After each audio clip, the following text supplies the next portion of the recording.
Now we're live on this beautiful Monday afternoon. Great weather out there, guys. Oh, my God, yeah. Yeah.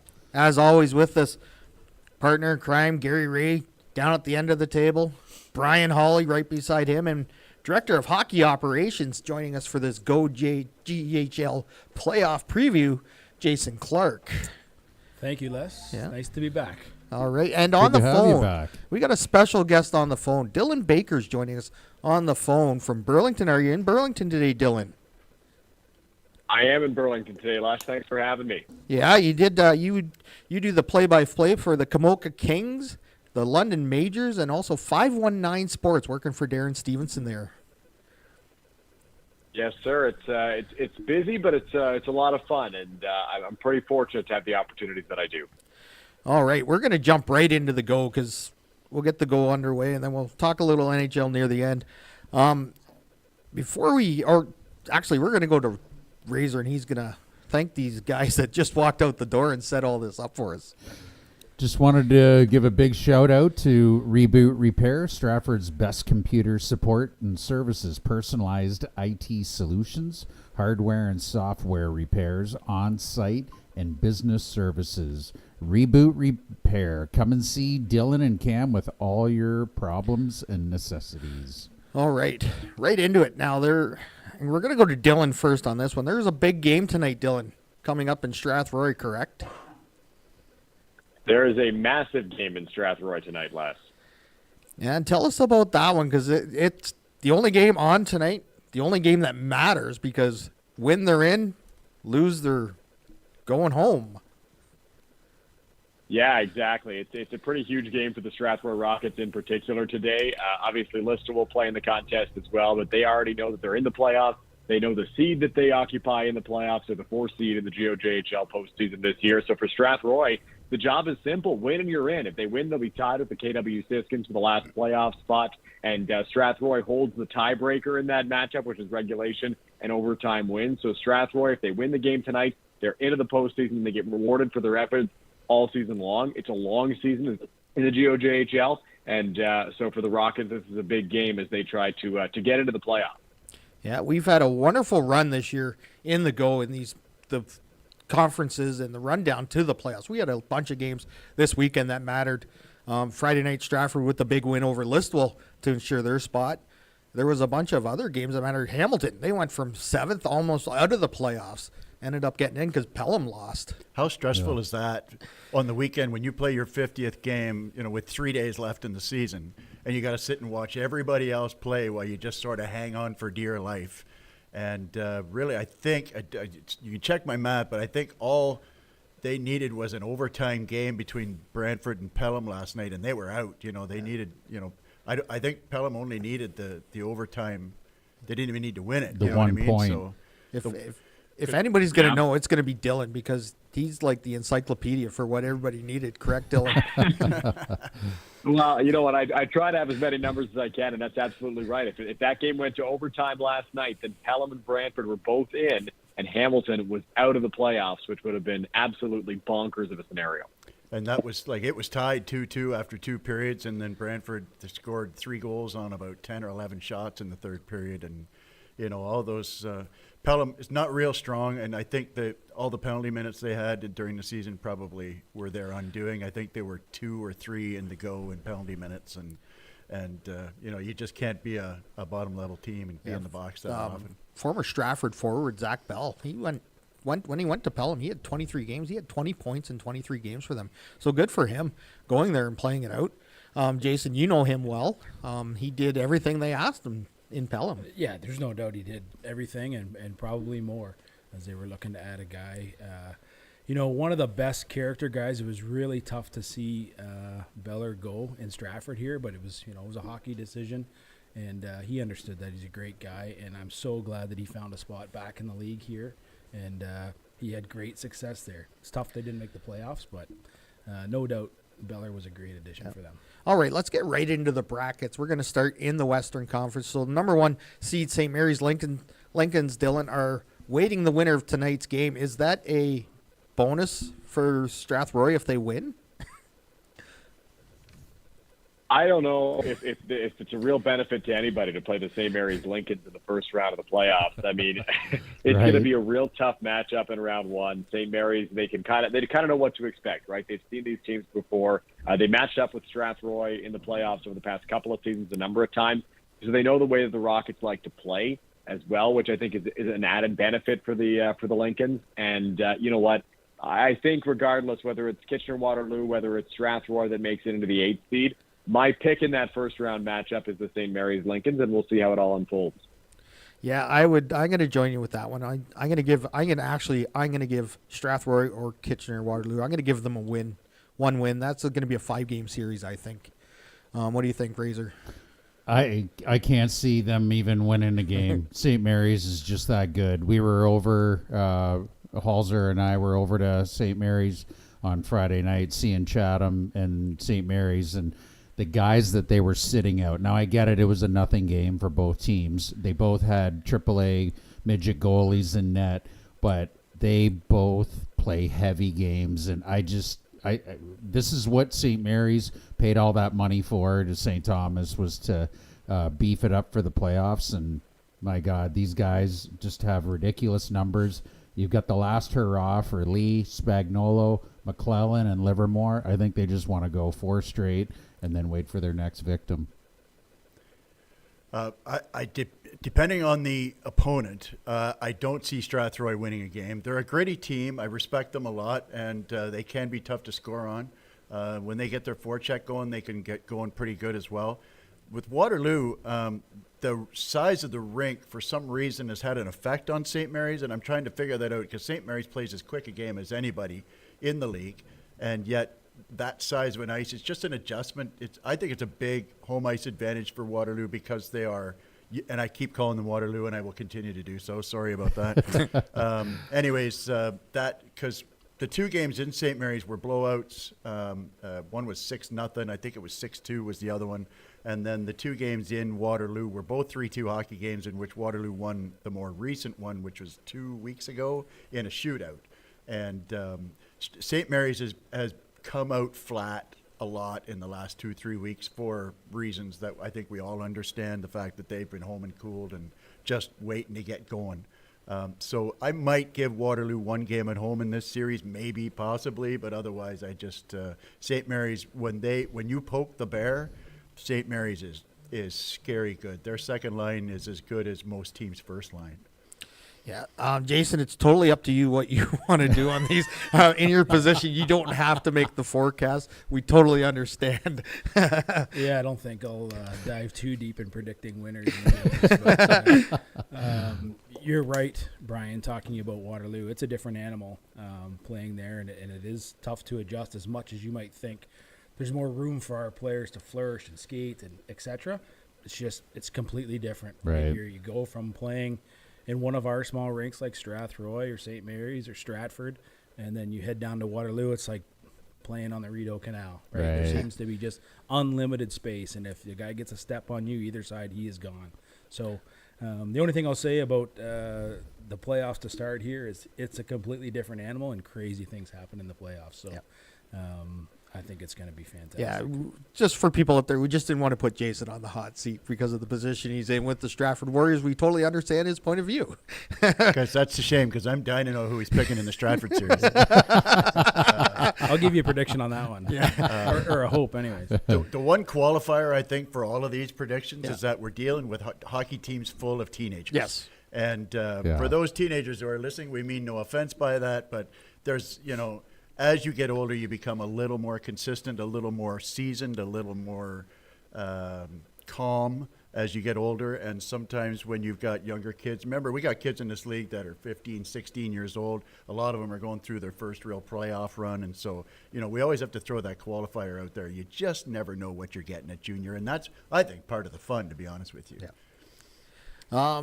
Okay, Dylan, let's move on to the second series. We got Chatham's going to face off against the Elmira Sugar Kings. In my opinion, this might be one of those sleeper series where it might go the distance. I'm going to take Chatham in 7 games in this one. What do you got for us, Dylan? You know what, Les? I don't think I don't think that's a crazy pick at all. I think it's going to be probably underratedly one of the more exciting series in the playoffs because both of those teams are high flying. I think Chatham, they were up near the top of the league in terms of goals scored this season, and they may have finished first overall. Elmira, obviously, with their top line that is just so dominant and can score at will. So I think there's going to be a lot of goals in that series, and I think it's going to go deep as well. I'm going to pick Chatham in 6. I think they've got a really good team. I don't think it makes it to 7, but if any series could make it to 7, I wouldn't be surprised if it's this one because, like I said, they're very similar in the way they like to play. They're aggressive, they're fast, and they can score. All right, Brian, what do you got for us on this one? Oh sorry. I'm looking right at him. You've been cut, Oops, Razor. right? Oops. I thought he was saving me for last, but okay. Yeah. I'm really impressed with Chatham. I think they're just as they are advertised. I told Halser that I had to go and see them with my own 2 eyes. And the only thing you missed was the goaltending. Well, and it is what it is. Like we were standing there in warm-ups, and Halser and I are both looking at each other, and I go, I know de Blasi's up in Saginaw, but where's Hunter? And so then, it was good because St. Mary's was the same way. They had a kid from, I think, Kitchener AAA playing for them that night. And that's good. The game meant nothing to either one of them. But I really, like, Chatham, however you want to play it. You want to play physical? I think they're ready to do it. You want to play run and gun? They led the league in power play goals with 66. They got Gannon, Hunter, not too bad numbers. I just look at their forwards, and Brian's seen more games than I have, obviously, but he said that something really changed when Brennan Feasy became part of the team. Their power play went up. I think these guys, I don't see it going 7, but I think it'll go 5, maybe 6, because after Elmira's top 2 guys and their one defenseman, I just think that Chatham's just got too many horses, and they know that St. Mary's is going to be waiting, so they want to get this over as soon as possible. Well, and I'm more along the lines of you, Razor. To be honest with you, the one real key for this series is for Chatham to try and stay out of the box. They're an aggressive team, and they're big. They like to play big. They like to forecheck. They like to throw their weight around, and they've got some really high-end forwards in Hunt and LeChance, and that Richter kid that they just got back from North Bay. He's a real stud, that kid, and he can score just as quickly as either one of the 2 Elmira fellas. I think that Elmira has in easily the best defenseman in the go, and he'll be a huge factor. So that would be the only reason I think if Chatham, they are really aggressive and they can't stay out of the box. Refereeing is going to be a real key in that series. If they let them play a little bit, Chatham, I think, runs them out pretty good. I'm going to give them 1 game. I'm going to say Chatham in 5. All right. He's pleading the 5th. Yeah. No. I'll talk about each series. 2 fantastic. Nothing really to add to what you guys have said other than I'll lean towards less and think it'll be a bit longer series. I think both teams are fantastic. Very hard to play against. Elmira, for some reason, had a bit of a roller coaster season, but they've got some fantastic players there. And, they're preparing for one team in 3 weeks here now, right? Yeah. So, Yeah. There'll be adjustments each and every day, long trips between each spot so that, starts could be the difference. And, you think about, I think about when we played Chatham this year, real good games against them, and one mistake kind of cost each team each game kind of thing, right? So I think it'll be real tight like that, and I wouldn't be surprised if it goes 6 or 7. I'll tell you one thing about going to Chatham. It's probably the best pizza in the league. Yeah, folks, if you ever want to know about the food in the go, just ring up Les and he'll tell you. Dylan, just a quick one before Razor chimes in. Dylan here. What do you think about Strauss, the goaltender, in Elmira? Do you think he can carry this team through that series? You know what? I think it'll be really interesting to see what happens with the Elmira goaltending. I think I've been really impressed with Strauss throughout the season. I think it'll be. I think it may be an underrated aspect of that Elmira team because they're so good offensively. And you look at Liam Evely on the back end; he's one of the top defensemen in the GOJHL that I think often we underrate the goaltending the Elmira Sugar Kings have. And I think that, you know what, it can maybe pull off some games and some steals there. I noticed that yesterday, Sunday there when Stratford was there, and the thing I don't like about the GOJHL right now is when they send out the starting roster and then they change who's starting the game, and nobody knows what's happening and or why, and it took us a period to figure out Gibbons was not in net. We weren't really there wasn't much going on in that first period anyways. Razor, do you have something to add to that series? Well, I was just going to say, what's really impressive is that you've got Strauss as their number one guy. He's a rookie, and he's only 17, but he's stolen the reins from Hartwick. And how many times do you see a 7th place team have the top 2 scorers in the league with Martin and Delacroix? Like, that's crazy. They're dangerous, right? Like and you don't want to have, and they're both 19-year-olds, so they know that there isn't much gas left in the tank in the league. So those 2 guys are very dangerous, and it's not like as if Chatham isn't aware of them.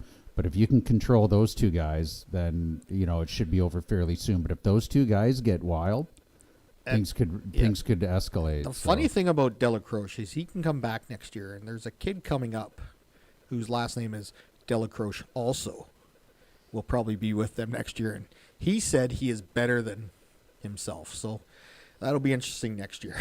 Wow. I just think that them matching up with Chatham because of their size.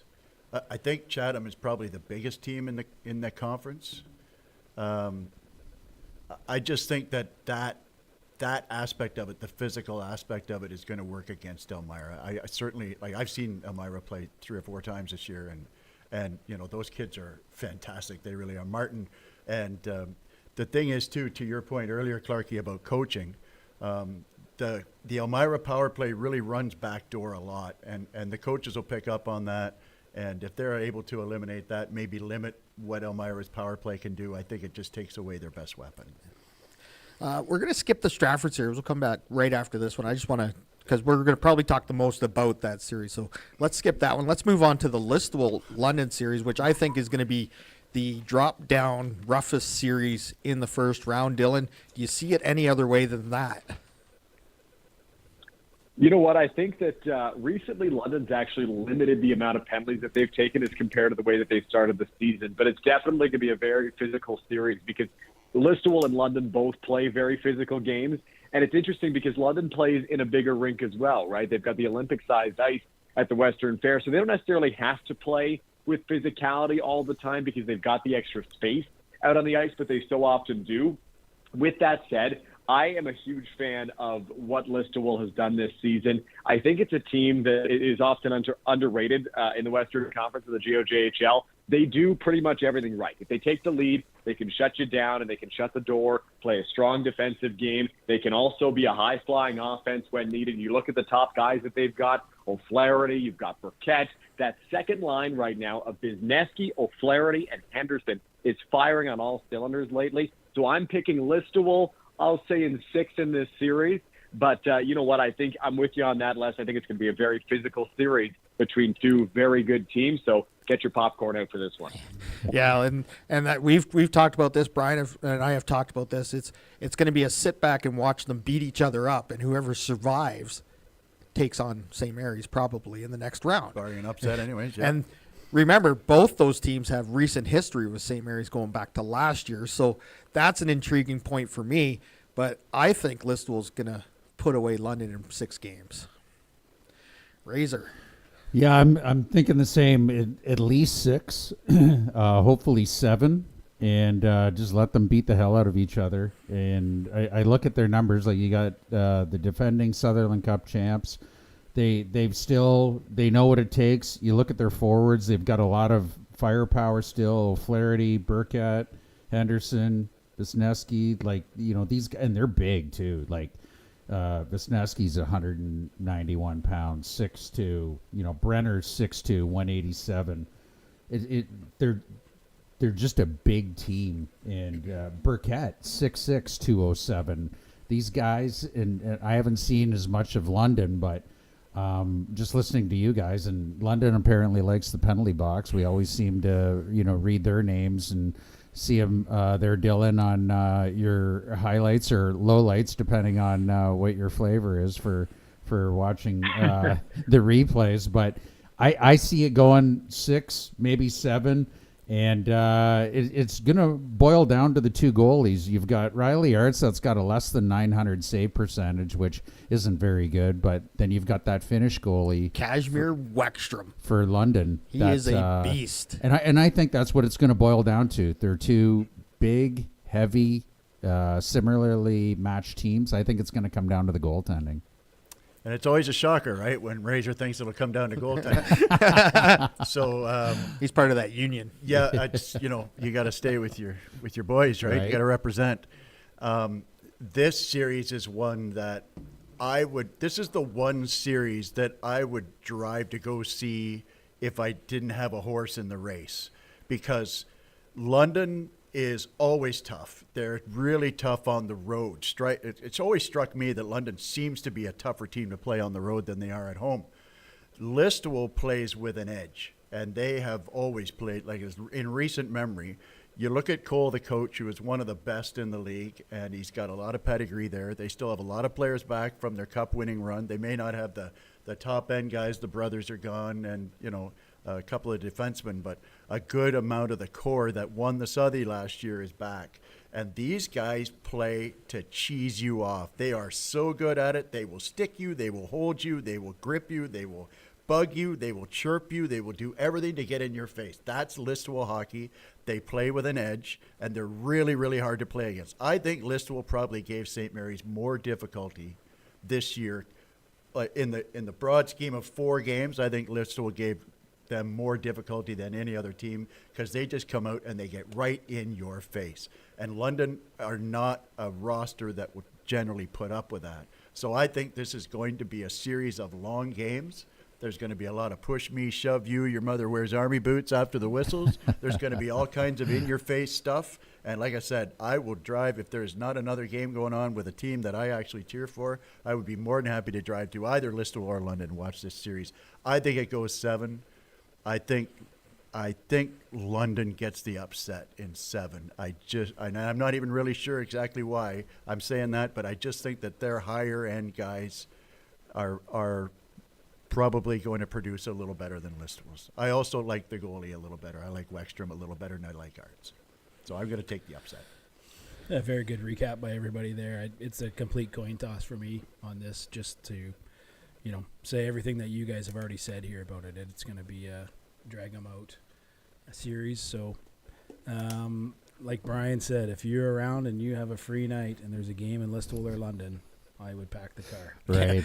Yeah. All right, Les, you've heard that. Yep. So if we need if we need a something wagon to to go, yeah. we got two offers to take us to those games. I honestly, the first round in the Western Conference, we'll get to the Stratford LaSalle series in a second, but the first round in the GOJHL, I'd go watch any of those games. I think we're going to get some great hockey. So, Dylan. Les, I just want to add one thing, if I can, Go ahead. about that Listowel London series. I think both of these teams play an ostentatious game, right? They put on a display a little bit. Have you been listening to Brian Hawley a lot? Have you been listening to Brian Hawley with the big words? I love a man who can use words with 5 syllables. That's a Brian Hawley word.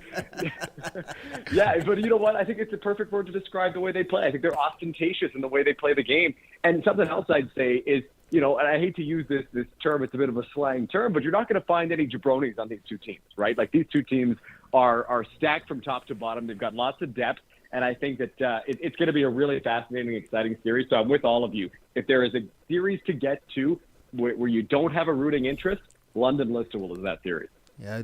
Are you thinking you're the man for that series for 519 Sports, or are you going to come to Stratford and join us?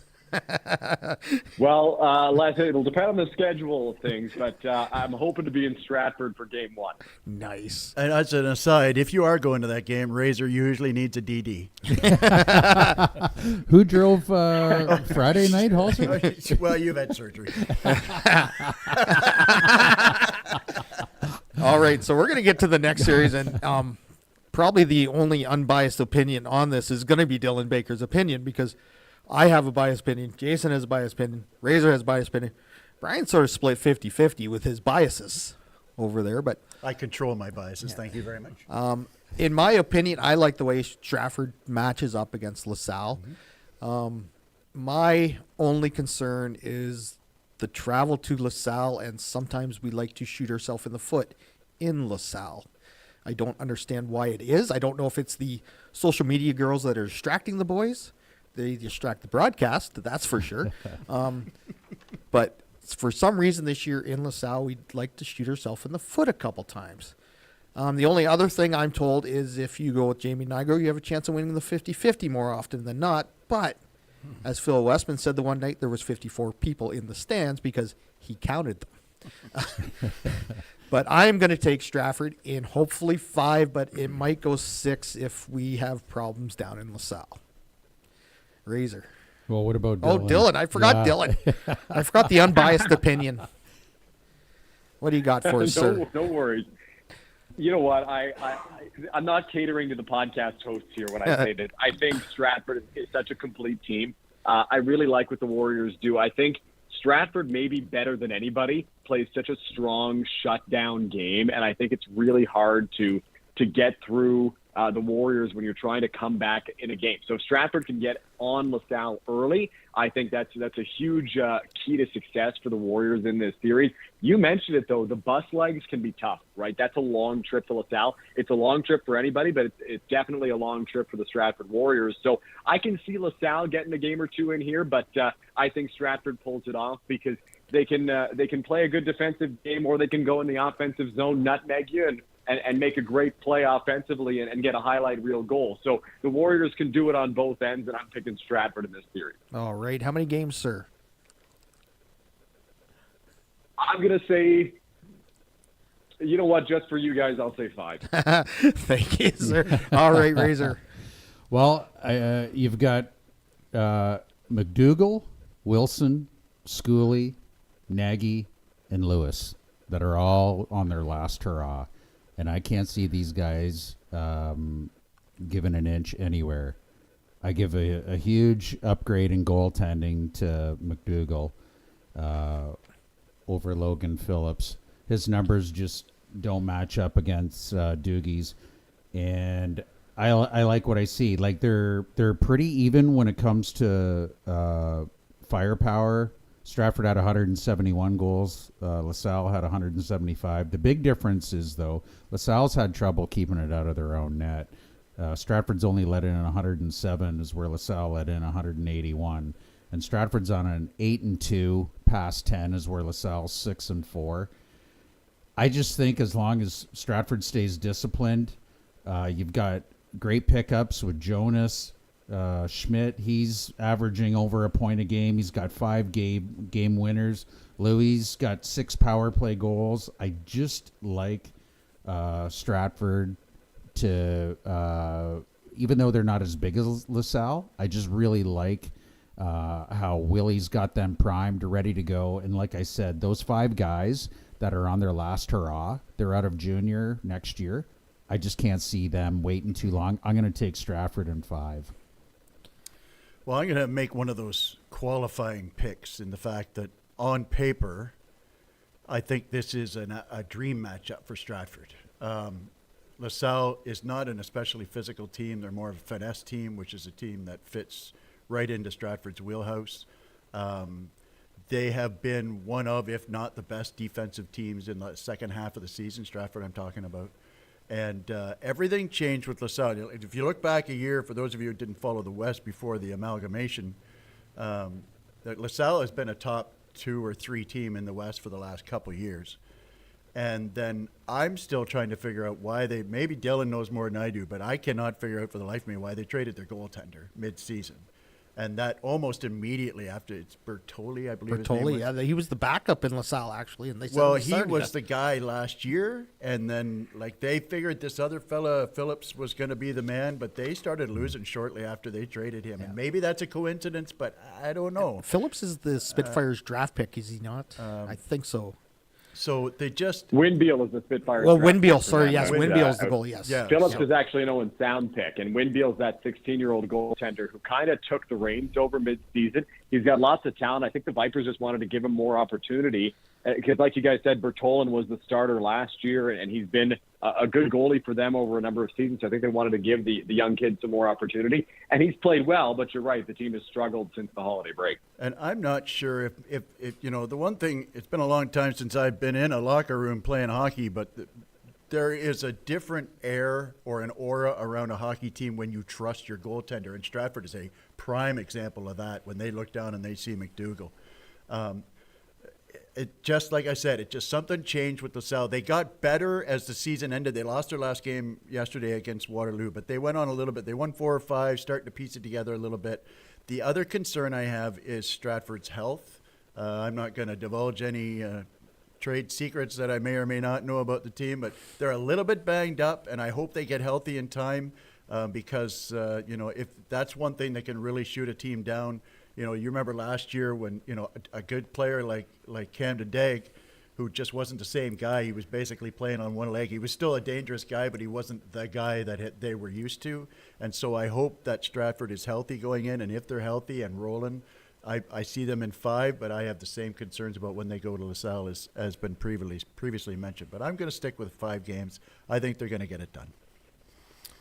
Yeah, we're excited about the series, right? And where we finished the season and the draw that we got, we've played well all year against the entire league. So we're pretty comfortable looking at the league and the playoffs and, trying our luck against everybody. So LaSalle, we've had like bulks of games there that have been real bad, right? So that's what we have to get out of our game when we travel down there in the playoffs because, the game will be tighter no matter what just because it's the playoffs. So I think it was an overtime loss and then another game where we just went completely to sleep and took a period off. Yeah, we didn't show up in the second. Yeah. Well, that works both ways too, right? I mean, I recall last time I saw LaSalle in Stratford, I think the last time they were there, and they showed up late because of the storm, and they didn't play very well at all. Yeah, I think that was on the back-to-back. We were there Wednesday and fell asleep for a period, and then they weren't great here on the Friday night. So, yeah, but both teams got to figure it out, right? Yeah. We got to travel there. We got to get the job done. So we're excited to play them, and we're just looking forward to getting going and having a good week and getting some bodies back and being ready to go here. Yeah. We don't know the schedule, but we can speculate we're going to start Friday night.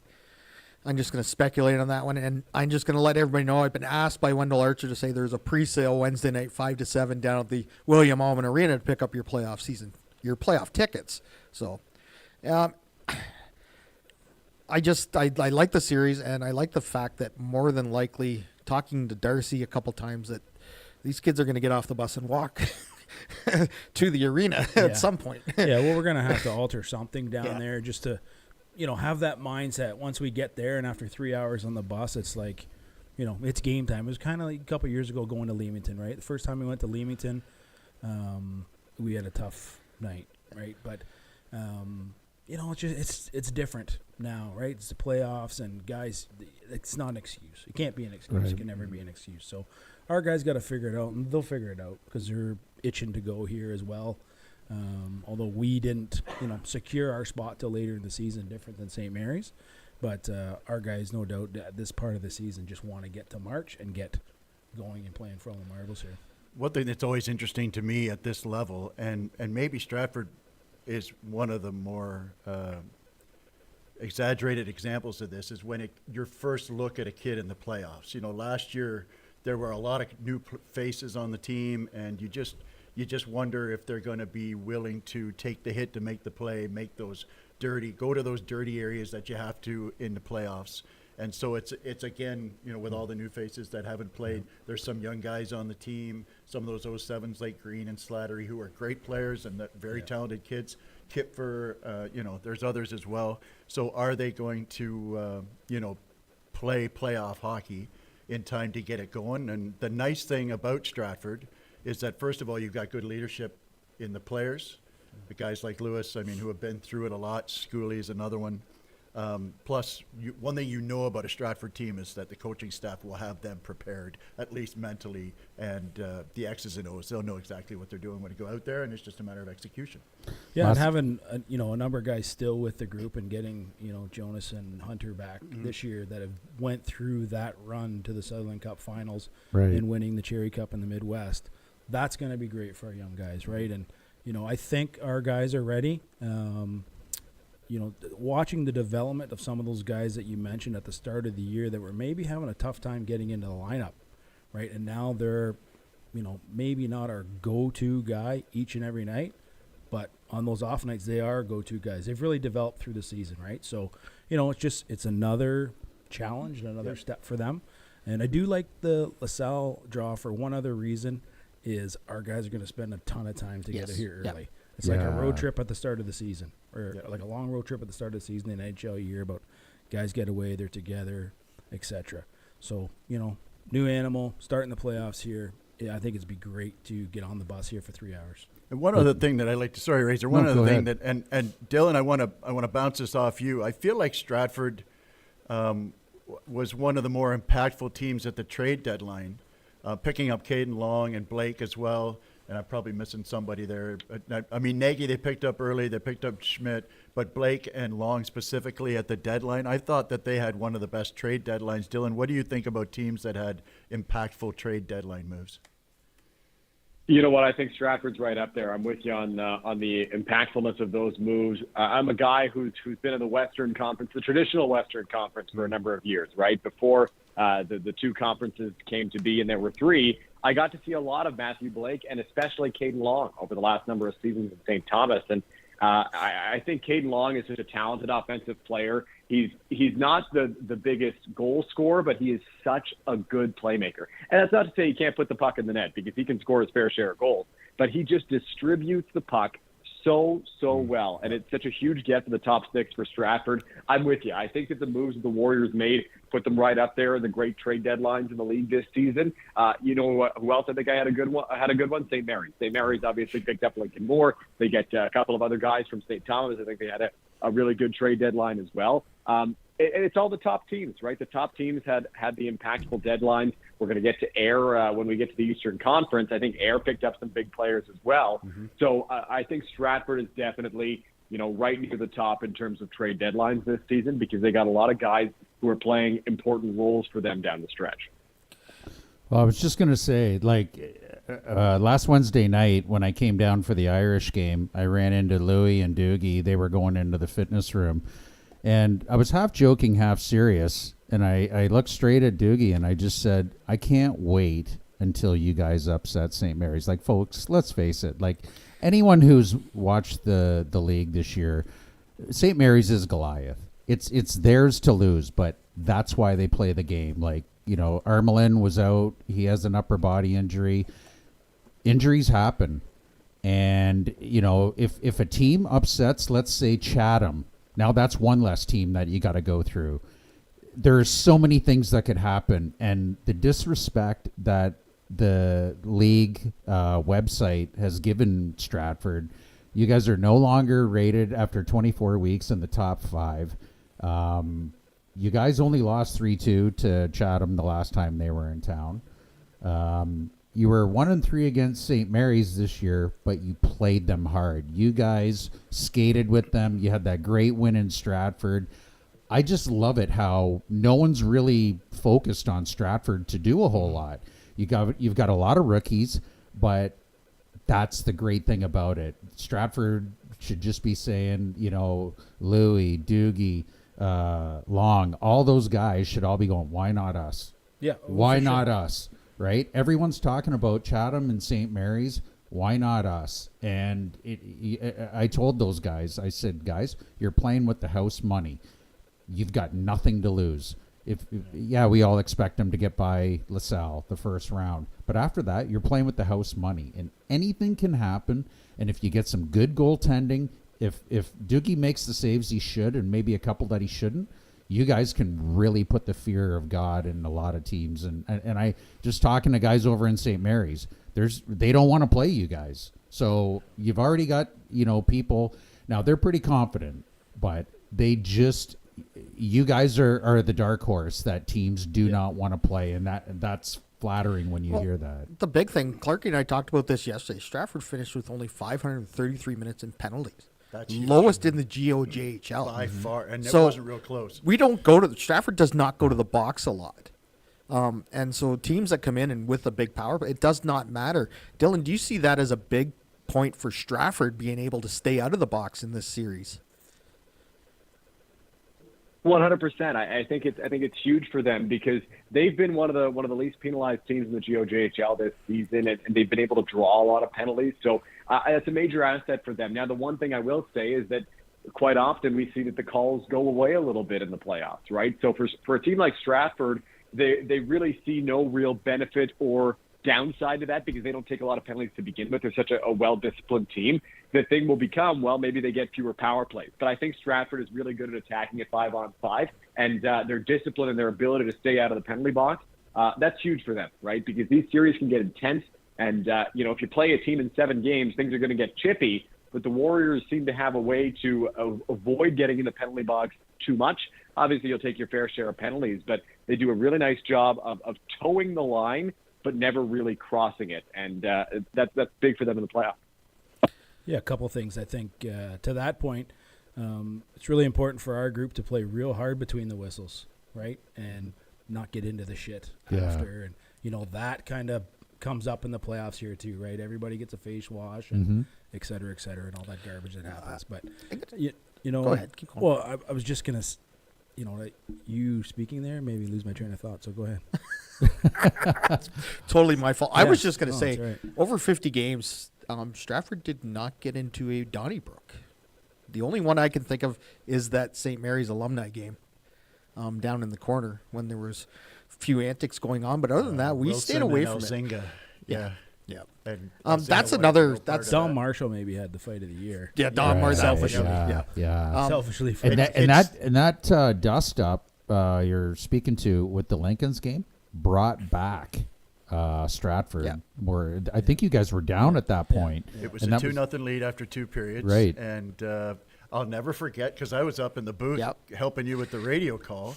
And all of us were looking back at the Stratford end when one McDougall was pushing and His shoving brother. with the other Brother, McDougall. yeah. And then we looked down the other end. All of a sudden, it was Punts and Binder, yeah. With Binder, Binder. Pops went into the top corner. It's like, Oh, what the heck just happened there? great wrist we thought shot. there was going to be a brother fight when we heard specifically from Mama McDougall, no fighting without. They had one rule, and they're going to break it. Here it comes. And next thing you know, it's in the net. I was just going to say to Razor's point about us being a bit of a dark horse, it's a great spot to be in. 100%. St. Mary's has 100% earned the right Yep. on the top of the mountain, right? They lost 6 games, Yep. I believe, and it's theirs. They expect to do it, and they're going to do their best to do the same. But for us, we love the opportunity, and we're Yep. willing to take on anybody, and we're going to try our best, and we're going to try and prove everybody wrong. Absolutely. Now, this isn't the first time Stratford's come from the 3rd spot to get all the way to the I guess it'll be the Western Conference final now. 2 years ago, we had to go through everybody Yeah. to get. I remember that on the last day of the season, right? We lost in Waterloo, I believe, and so Waterloo got first, I think. Yep. And that dropped us into 3rd place. And I remember thinking at the time, we're going to have to go through both teams to win this thing, Right. right? Both things. So, same spot, but it's doable. We just got to do Well, the right if things your here. goalie plays as well as that goalie plays, Yeah. then you guys should probably make it a long way because Yeah, that was exactly. Because that's what it's That all was about. Like, unbelievable you how know well what, he and being a former goalie, you're like a quarterback, you're like a pitcher. You can be the hero, or you can be the GOAT. And I've seen enough of Carter McDougall to believe that he can do it. And obviously, he can't do it all by himself. But like I've said on previous podcasts, I love his mental toughness. Like over in St. Mary's, after he had let in a goal, the guys, we're going to give him the courtesy tap on the pads. He didn't want that. He's like, get away from me. Go and like go and set up. I know that he obviously knew that he didn't want to let that in, but I love his mental toughness, and he doesn't need somebody patting him on the pads to give him that confidence, and I love that about him. The kid is a fighter. So I don't know if you saw that. But Friday night in Listowel, big game, right? We can solidify third place, and I think we're playing well. We're up 3-1 maybe, and bang bang, they score 2 goals on them, and we send out a few of our younger guys, and all the guys are heading towards him, right? The long chains are all heading toward him. He's got to stick up. Do not even come in the zone. Do not come near me. Yeah. I'm fine. And, he's been so good for us, and the guys love him. Yeah. And he had a bit of a tough road, bouncing through a couple teams here, but I think he's really found a home here in Stratford, and no doubt he's very, very motivated to play. And if the dream matchup could ever happen, wouldn't that be something? Like you don't want to put the cart before the horse, but folks, like when we went down there in September and October and January, like it was standing room only. Like it was just electric. And then when St. Mary's came to Stratford, it was alumni night, and the energy is just off the charts. So if the hockey gods could ever arrange it, it would just be electric. Like it'd be standing room only in both But barns. not only that, it would financially be a real boon to both franchises to be packing their barns for hopefully what would be 7 games. Yeah. Speaking so about much for the, go ahead. I was just gonna say, there's so much work to go in before we 100. can even think about this. That's miles away. There's Chatham to deal with. yeah. Before But everybody can have a dream. anybody Yeah, deals for sure. with St. Mary's. Yeah. The one thing about Doogie, if he's on his game, he's chirping everybody and anybody. Friday night, he goaded the guy into punching him in the head. And Doogie said after the game, he said, "I loved it." Yeah. He said literally, I told the guy, "Why don't you just punch me in the head?" And the guy punched him in the head and goes to the box. Like, Dylan, I got a question for you before we get to the Eastern Conference. Goaltending in the Western Conference this year, the number of rookie goaltenders that we have seen this year is outstanding.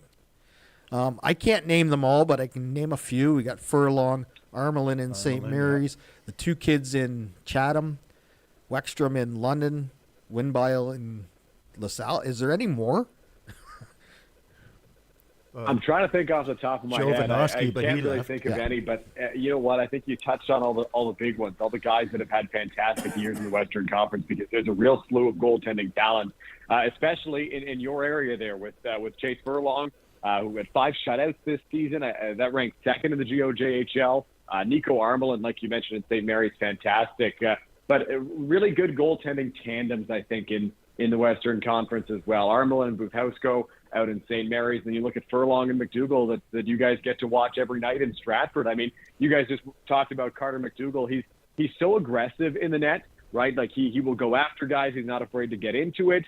But then he'll go and he'll make a save that's as elegant as a swan, right? Like he can be aggressive. He can get after you, but he can also play that finesse game in between the pipes and make some pretty spectacular stops. And there's a lot of good goaltending matchups coming up in the playoffs. Yeah, I had somebody ask me on the broadcast. They said they hear me refer to some of Carter's saves as 10-bell saves, and I said because they're saves he shouldn't be making, and he's making them. He made a paddle save one night that I have never seen a junior goalie make, and he made it look easy, and then we went back the other way and scored a goal off it. Was it like Patrick Waugh? It was. when I don't even know how he got his did paddle that. back to make the save. Honestly, Well, speaking of goalies, Yeah. here's the one interesting thing. Like, we don't want to beat a dead horse with St. Mary's, but they're in a very unique situation where they haven't had any adversity all year long. You've got 2 great goalies in Armelin and Buthausko. What are they going to do with, like we were talking Friday night, Halser and I, which one do you start? And then if he wins, do you go back to the other one? Because they've alternated all season long. And that, to me, is a very dangerous game to play. If I was them, but this isn't what they've done all year. They've, alternated. They've both played extremely well. So from our sources, I'm hearing that they're going to probably do that again in the playoffs. But the problem is, if you get one guy that gets cold and you get the second guy in there and they haven't run into any adversity, because that's what happened to us when I played in Barrie my 3rd year. And we had just sailed all through along, and then we got into some adversity in the playoffs, and we almost ended up losing I think it was like our first round series. that could really do some damage with them alternating goalies. I'm just saying, they haven't had adversity, and you're going to alternate goalies, but things can happen. My question is, does it matter I which think goal it does. you put in St. Mary's? Well, I don't think it I does. will Not say to this. start. They have done literally every other game. The only times they didn't do every other game was when Armelin was at that tournament. McPherson tournament. That Yep. one. Yep. And he went to that, and Booth Housego played the whole weekend, and Armelin's been hurt the last 2 weekends, and Housego played 3 games in a row. Otherwise, it has literally been alternating. And here's the thing. It's widely believed, at least in the rink, among those not making decisions, that Armelin is the 1 to the 1A.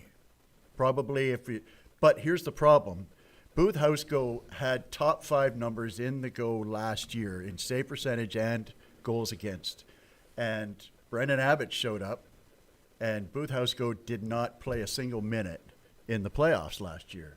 So do you take a kid who you've had for 2 years, and again, he is, I think, 3rd in the league in both goals against and save percentage. Do you take a kid who is 2 years straight, top 5 numbers, and sit him down again?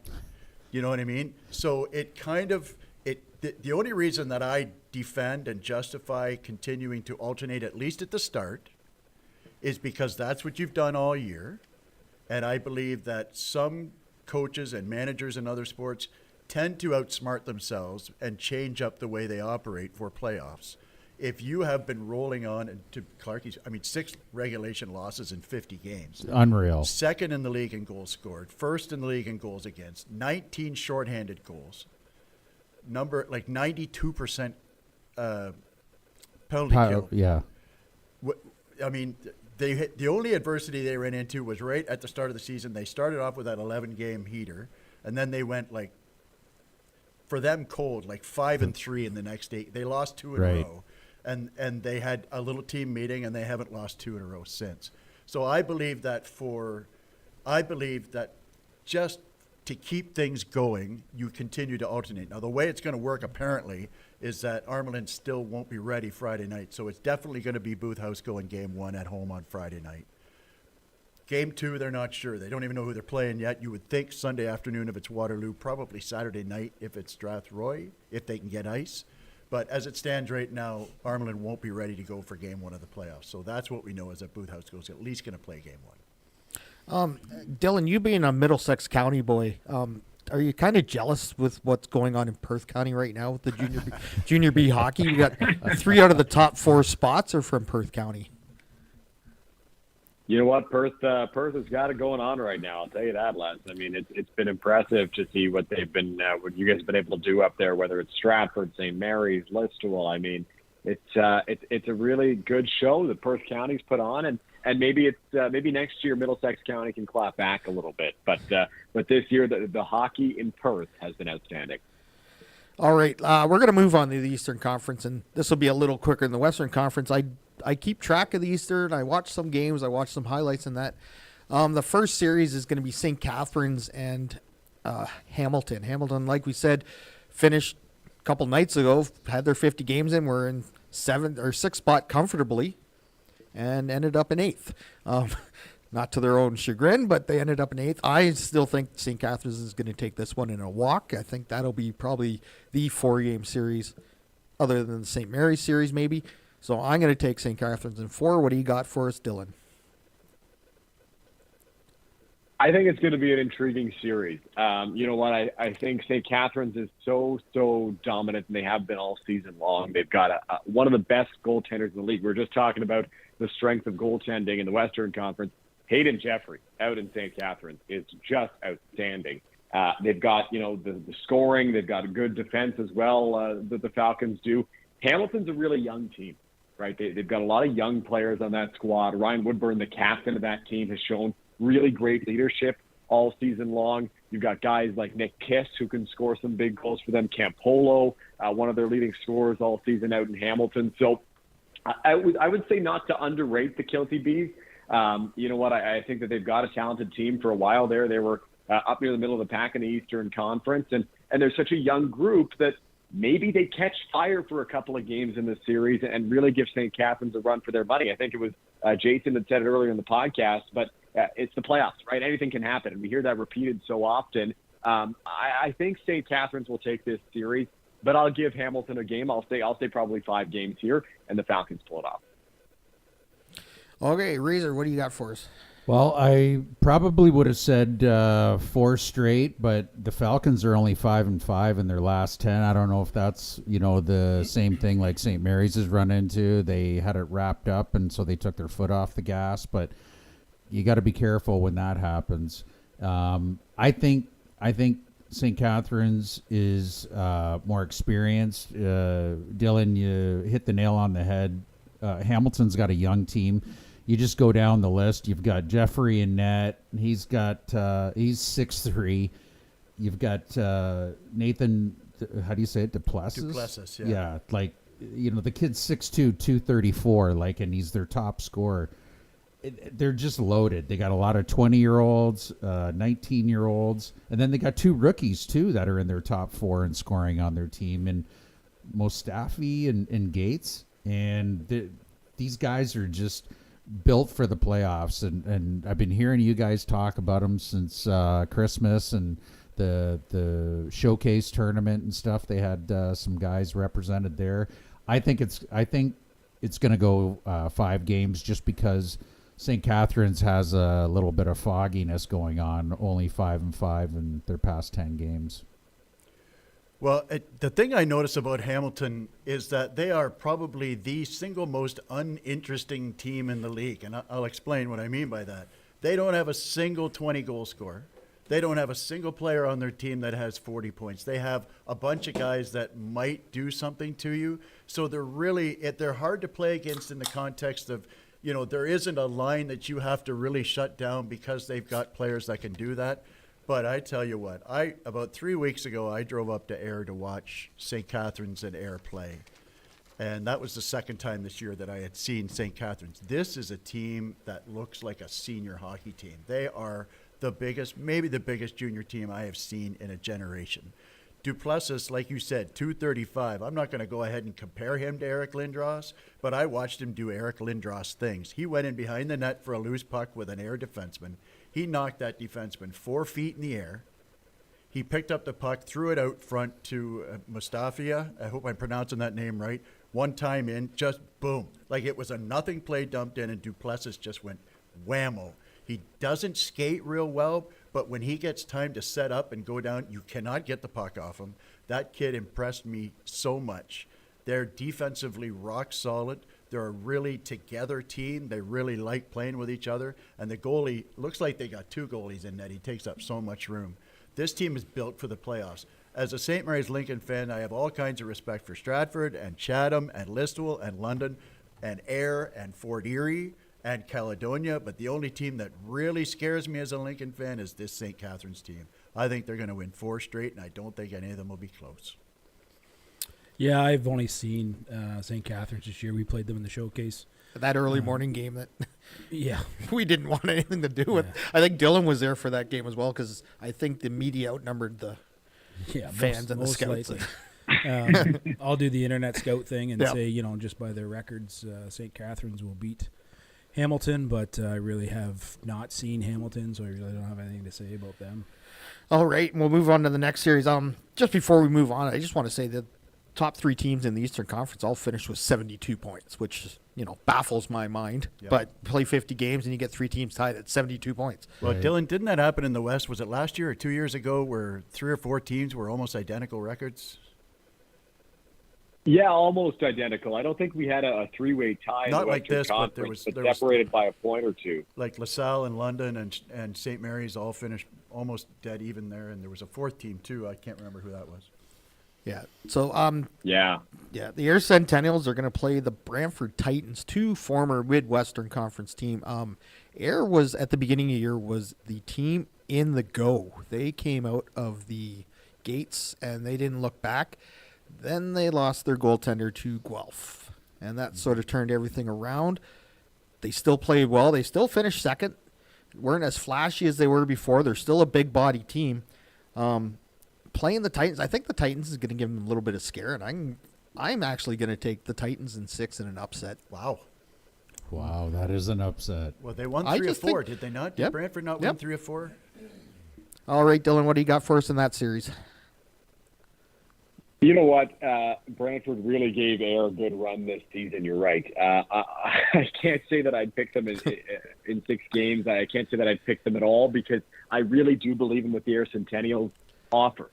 There were some times where Ayr had their ups and downs this year, but you look at just the veteran presence on that team. You've got Kelleher, the captain, who leads so well, gets into the greasy areas, and does a great job for the Centennials on that front. He's been a great player for them. You look at guys like Mitchell Ferris, who's had an awesome season, Daniel Barahowski, who's been terrific, Owen Ireton, Blair Krawchuk. They've got so much experience on that team, and I think that's what gets them over the hump. Brantford, the young team. Ayr has very good goaltending. Caden Newton started the season with 13 straight games with a win. He was 13-0 to start the year. And so I think Ayr, while you're right that they have struggled against Brantford this regular season, I think Ayr and their experience and just the sheer amount of talent, they were one of the teams that I mentioned had a big deadline. They picked up some guys who came straight out of the Ontario Hockey League. I think they've got a lot of talent on that roster. So I'm going to say Ayr takes it in 6 games. All right, yeah, I wanted to take an upset in some playoff series, and in the Eastern Conference, it's fine because we just watch it. All great, Razor. Right. Well, I'm doing my research on Ayr, and they like to play a heavy game too. They had 840 penalty minutes, but they can play the run and gun, like you said, Dylan. They picked up Tyler Graham from Oshawa and Logan Beiser from Charlottetown in the queue, and they're meshing really well with Ferris, who's their number 1 setup guy. He had 18 power play assists, any goals on the power play are usually coming through Ferris.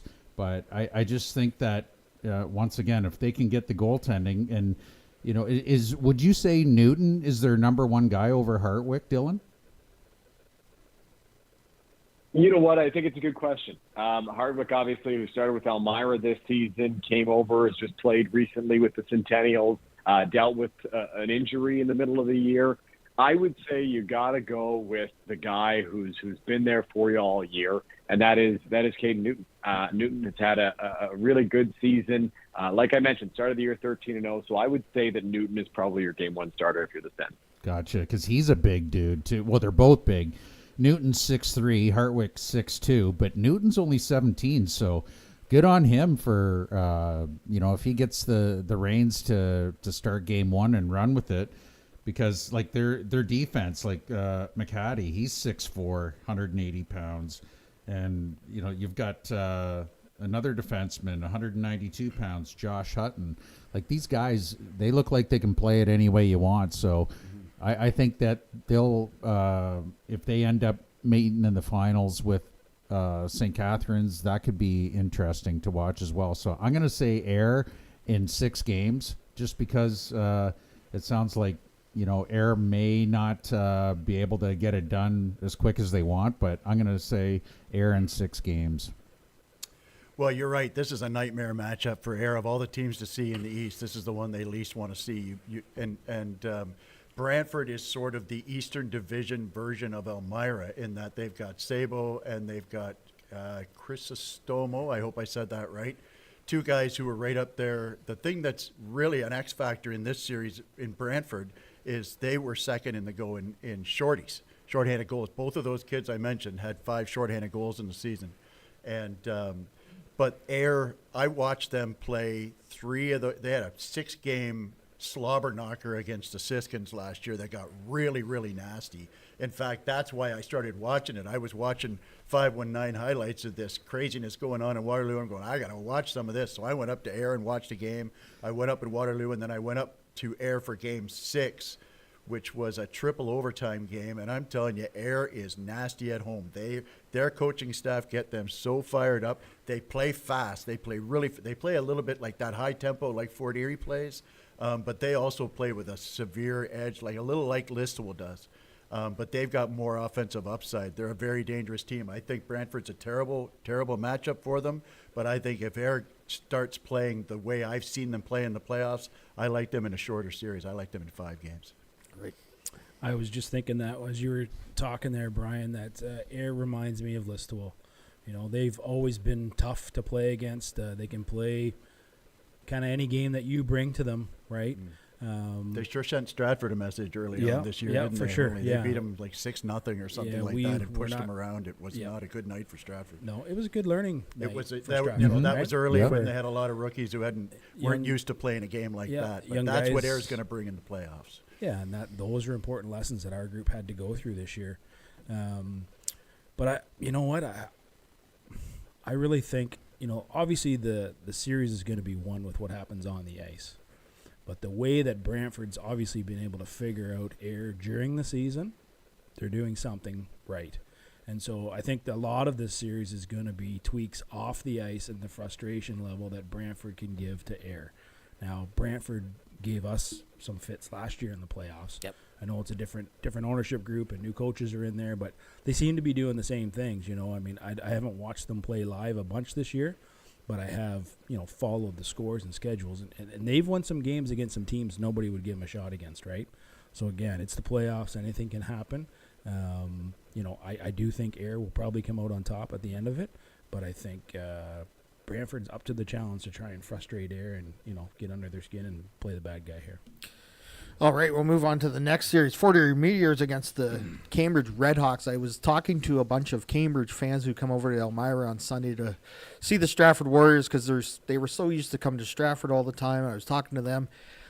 They figure, just like I do, this is going to be a 4-game walk for Fort Erie. They don't think their own team is going to put up much of a fight. They just don't like the composition of Cambridge this year, and that's coming from some of their own fans. Wow. So I'm going to take Fort Erie in 4 in this one, and they're going to sit back and wait for the winner of the next series that we'll talk about. Dylan, what do you got for that series?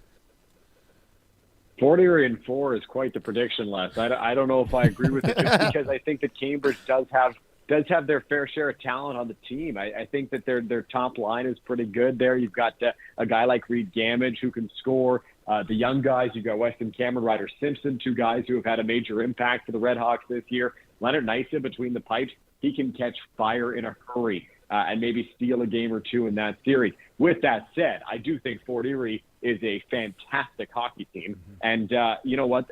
For a while, I thought they were kind of locked in as a 3 seed in the Eastern Conference, and they played their way back into contention for that first spot. They've got a lot of depth on that roster. Guys on the first line all the way down to the 4th line who can score goals. You think of a guy like Caleb Bidgood, sort of underappreciated, kind of like a Sam Darnold, who today got his due and got a big contract. Caleb Bidgood is getting his due this season. He's been able to score some more goals for the Fort Erie Meteors, and he's been part of that depth that has led to their success. And you've got the top guys. You look at a Tonelli, you look at an Adamo there for Fort Erie, and one of their big pickups, Jack Ryan from Welland.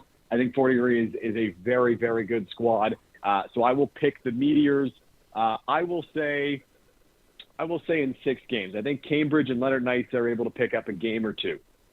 Yeah, there is no prize for anybody that wins this. All right, Razor.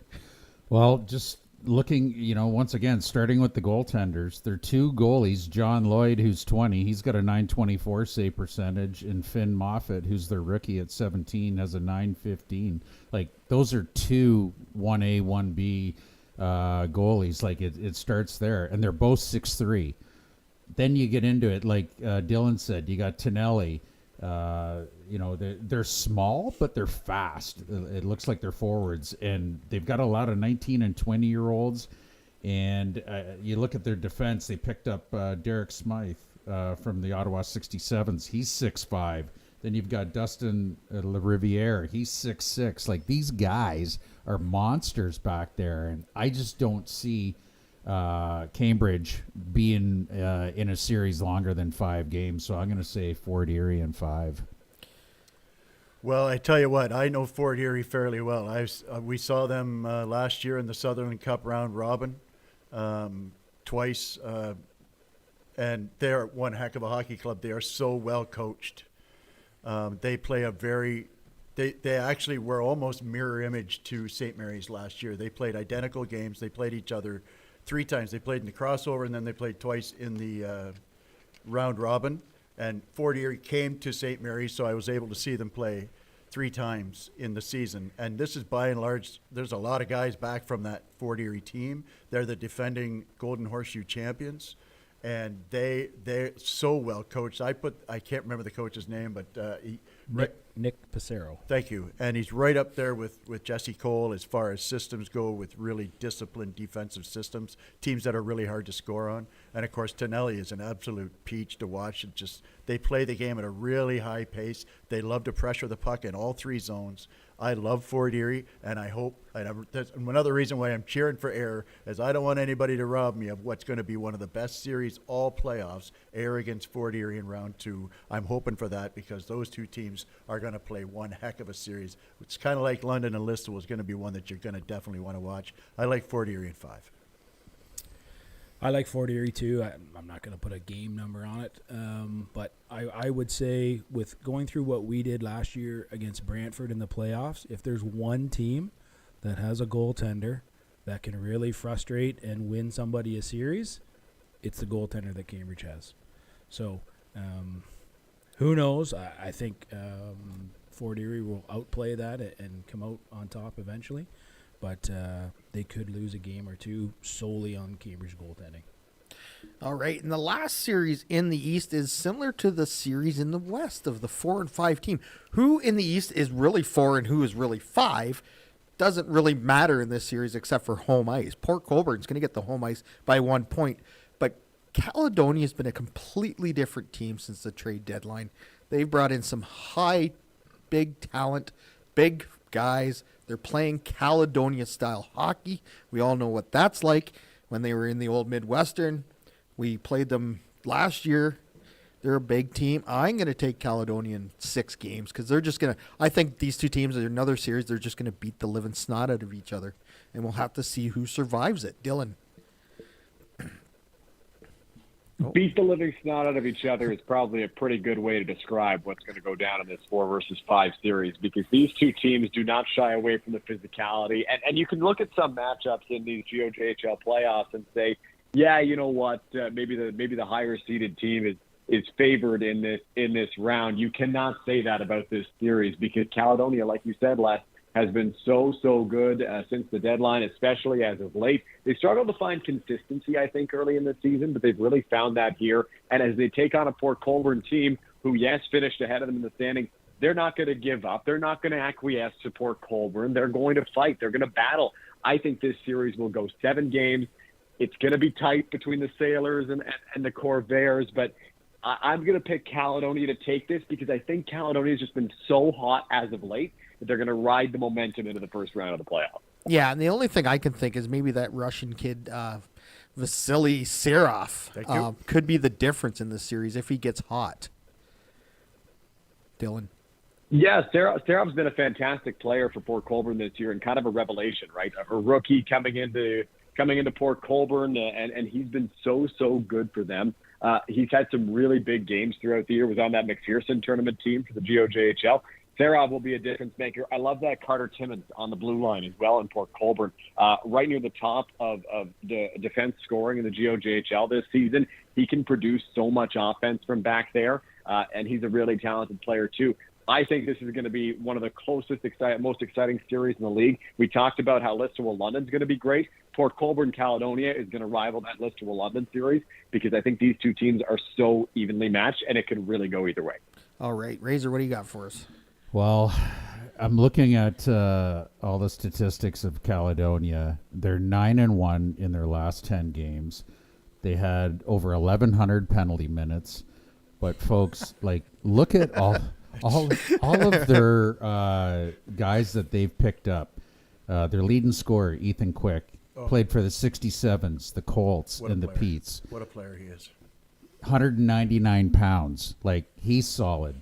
Then you look at their pickup they got from the Guelph Storm, who Ryan McGuire played in Guelph for 3 years. Over the past 7 games, he's been averaging 2 points a game. He's 192 pounds. McGuire's 20. Quick is 19. Then you got Josh Cacciola. He came from Welland. He's got 15 power play assists. Matt O'Sullivan. He came from St. Thomas. 206-pound winger. Ty Hutchison, he came from KW Siskins. Like, these guys are just built for the playoffs. Their youngest top six forward is 18 years old. So you've got two 20-year-olds, two 19-year-olds, and an 18-year-old. Like, those guys are built to go up against, like, the St. Catharines, the St. Mary's, the Chathams.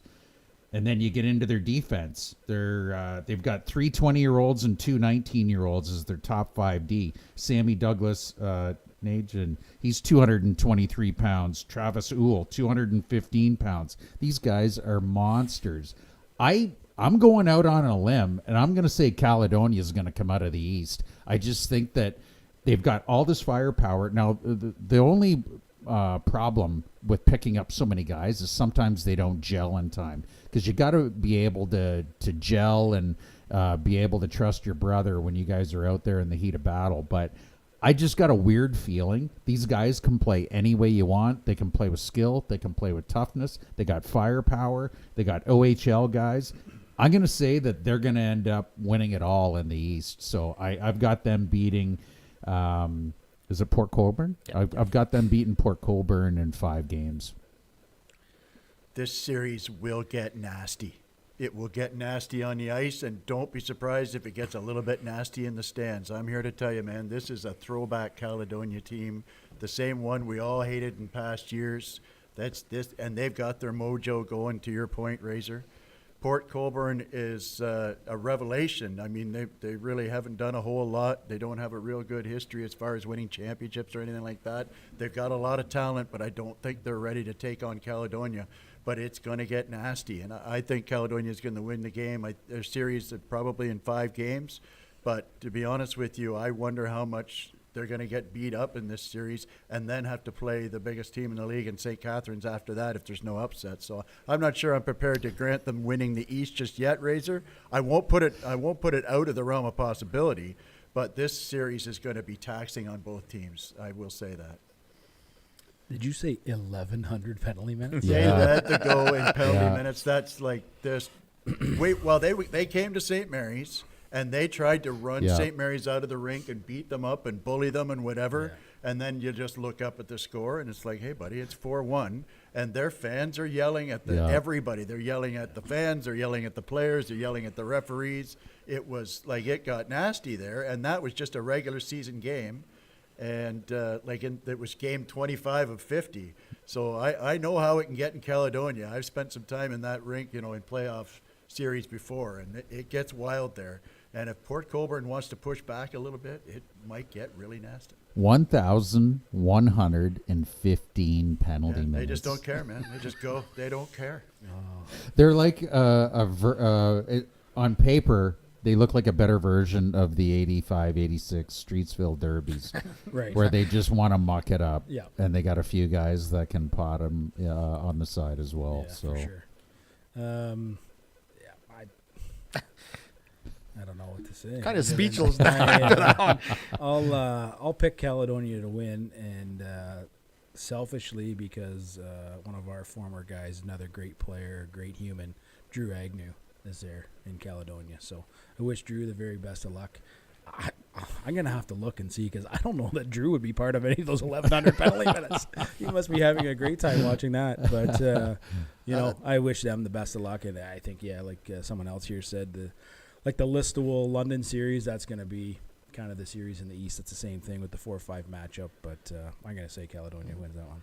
We had a couple of viewer chimes in. Mike Robinson chimed in. I didn't even notice this, Dylan. Did you know Stratford finished second in goals against, only to St. Mary's in the GOJHL?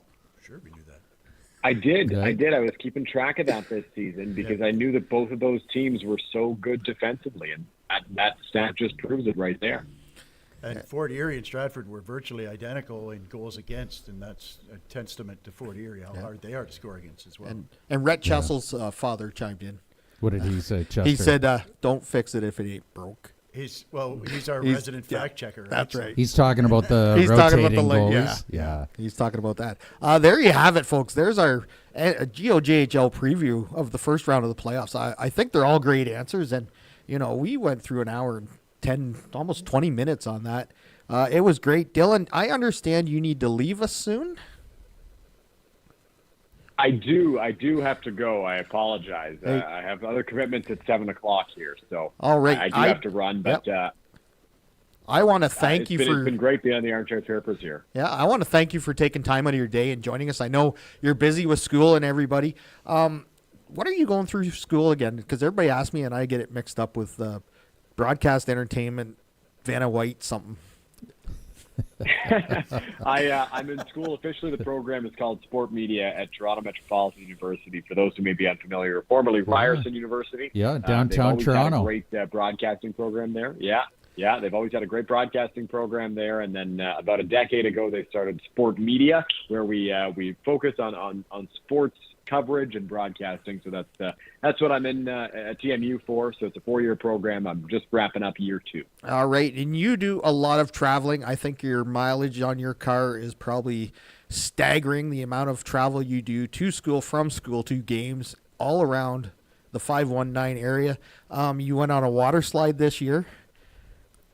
I did go down the water slide in LaSalle. It was pretty awesome, and a big thank you to the city of LaSalle for doing that. But you know what? I have racked up a lot of miles, especially since I've joined 519 Sports this year. I was doing the trip from Toronto to Komoka last year all the time. But now with 519, I've got the chance to see more rinks around southwestern Ontario, not just in our league, but in the PJHL as well. I'm really grateful for the opportunity that it's given me to see a lot of really good hockey, to keep myself busy and to keep getting reps as I try to improve as a broadcaster. Yeah, and I keep telling people this. You're going to see Dylan Baker in the future, and I'm not going to be surprised when we do, and you end up on TSN or Sportsnet or something. Brandon Back's a colleague of yours. He's been on our broadcast 2 Fridays in a row. He said he might be better than you, but he doesn't do a lot of play-by-play. He's saying You know what? that. I'd like to see that. Let's go back and forth, Brandon and I. Yeah, it's great because Brandon actually set Dylan up the one night. I said, well, we're trying to figure out what we need to do. He goes, oh, just text Dylan. He'll know. And Dylan texts back right away with what Stratford needed to do. And he goes, I got a spreadsheet for this. And so, Dylan, I want to thank you for joining us. And maybe we can touch base after the first round, depending how everything works out. If it works out on Monday night, we'll give you a call again, get you back on here, because it's been a pleasure having you. It's great seeing you at the rink. And if you're at the rink for game 1, I'm sure we'll find room for you on the broadcast. You can take Clarke's second intermission spot. He's been doing a lot this year for us, and I always love having you up in the booth. Well, thanks, Les. I don't know if I can be as entertaining as Clarke in the second intermission, so maybe that spot can remain with him. But we'll figure something out for sure. Guys, listen, Razor, Brian, Jason, and Les, it's been awesome being on with you 4. And I think it was a successful debut on the Armchair Chirpers. I hope you feel the same way, because I've had a great time. All right. Absolutely. Thanks for joining us, Dylan. Thanks, Dylan. Great job. Take care. Thanks, guys. All right, that was Dylan Baker on the phone. Our first over-the-phone podcast, and I think it went good. Of course, we need to credit Cam and Dylan, because I met them here at 4 o'clock. We had a few issues, and they ironed it out. Cam was talking to himself in the back. We couldn't hear anything. He's talking to himself in the office. He comes out, can you hear it? Well, we can't hear you. So they got it all figured out. Those guys are good. Razor, before we take just a quick break, and then we'll get back with some NHL talk. You got some sponsors there for us, sir. Yeah, I'll just go through them all. SBS Metals, metal fabrication with professional craftsmanship. Stratford's preferred custom commercial and residential metal fabricator. SBS Metals. Domino's Pizza, the official pizza of the Armchair Chirpers. They handed out a whole bunch at the Irish game this year, so shout out to Domino's Pizza for all the free small pizzas that we got this season. Get a free, well, actually not. We can't give out any more free large 3 items. They're all gone. 2 locations, 406 Ontario Street, 536 Huron Street, Domino's Pizza. Joe's Diner, the official breakfast and lunch diner of the Armchair Chirpers, home of the world-famous Perth County breakfast. Number 4 had that yesterday morning. Locally owned and operated by the Myers family, located in Stratford and St. Mary's. Did you guys go there for meatloaf Friday night? We did? Well, there's a story, right? I take Razor in there to St. Mary's. He wants to come and watch the game, so we sit down and of course, Razor's got to talk to the 9 people that he knows in the restaurant before, I lost 5 pounds waiting for him. And then he says, I'll have the meatloaf. And the waitress says, well, that's good you said that because that's the last one. Brian didn't get So then I'm like, So well, I dude, take like, this, do you I want take it? this idiot to Joe's with me, and he takes my last meatloaf. So that'll be the last time Well, he Razor got the comes to St. healthy. Mary's He with got me. the healthier. I had to wrap. have a wrap and eat Right. healthy. Yeah. So that's why I was so grumpy later. Yeah, because when they said they were going over, and Brian said, "Yeah, we can go to Joe's first," and all I text back is meatloaf. Right. Oh, yeah. Brian's like, "Oh yeah." Oh, Yeah, yeah. it was In delish. fact, I may have cussed, if Yeah. I'm not allowed to do on the show anymore. But, anyway, sorry, carry on. Yeah. The Urban Barber classic cut includes short tapers, grooming, clean-ups, and shaping detail. This service is not a skin fade. The Urban Barber, 155 Erie Unlike Street. the owner.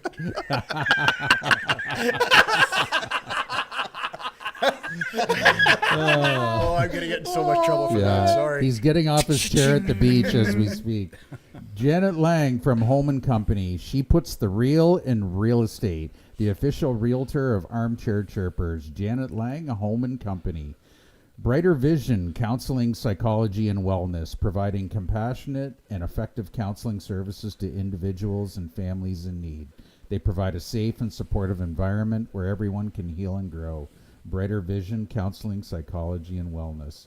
And Bentley's Bar, Inn, and Restaurant, the official bar and restaurant of the Armchair Chirpers. 20 draft beers on tap, daily food specials, fabulous place to spend the night in their lofts or executive suite, locally owned and operated by the Bentley family. All right, we're going to take a quick break, and then we'll be back with some NHL. Did Brad Tree Living really have to tell Marner? Carolina inquired about him. We'll find out. Stay tuned.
All right, and here we are back. Well, we're going to talk a little NHL trade deadline buffoonery going on. We have a group chat, and Jeff gets going, and I just like to sort Does of. he? I just like to sort of stir Jeff, the pot. Jeff? Yeah. I just like to sort of stir the pot again, and then Razor and Hawley will talk on a different chat between themselves, asking what's going on. We'll change the subject as quick as possible. Right. But It's the just- name of the show is Armchair Chirpers. Yeah. It's not Armchair We Get Along Like Kumbaya. And like we explained last year when we started the podcast, we're friends at the end of the day. It's just a matter of, a little entertainment here and there. I just, every now and then I'll pull out at least I'm not a Habs fan, or it could be worse. I could be a Habs fan. And, it's just stuff like that. And we have fun with it. My thoughts on this whole Brad Treliving telling Marner that Carolina asked about him. I think, yes, he had to tell him. They asked about him, but after that, I think it's a non-issue. I just think Well, we they had don't to tell have him. context, right? Right. And that's the thing. Did he walk up and say, hey, we're going to trade you to Carolina, please? We like Rantanen way better than you. So just please waive your no trade. You'll go down and play for a really good team. They'll sign you to $100 million tomorrow, and you'll have a 10-month golf season. Yep. Or did they come up and say, you know what, they asked about you, but there's no sense of us even having a management conversation about you if you're not willing to go there. Yeah. And I assume it's a lot more the latter than the former. And Gord Stellick pretty much said that. He said more than like he said when he was a GM, and he said they weren't the best days when he was a GM. Ooh, those were. But when a player's name was brought up, he'd go to that player and say, "Look, this team's asking about you. What are your thoughts?" And I think that's where, everybody here at the table knows Toronto media, and how everybody likes to bash on Toronto, pretty good because it's we think we're Toronto fans think they're the center of the universe. I have a different feeling on how Toronto plays this game. Eventually I just hope one day we win.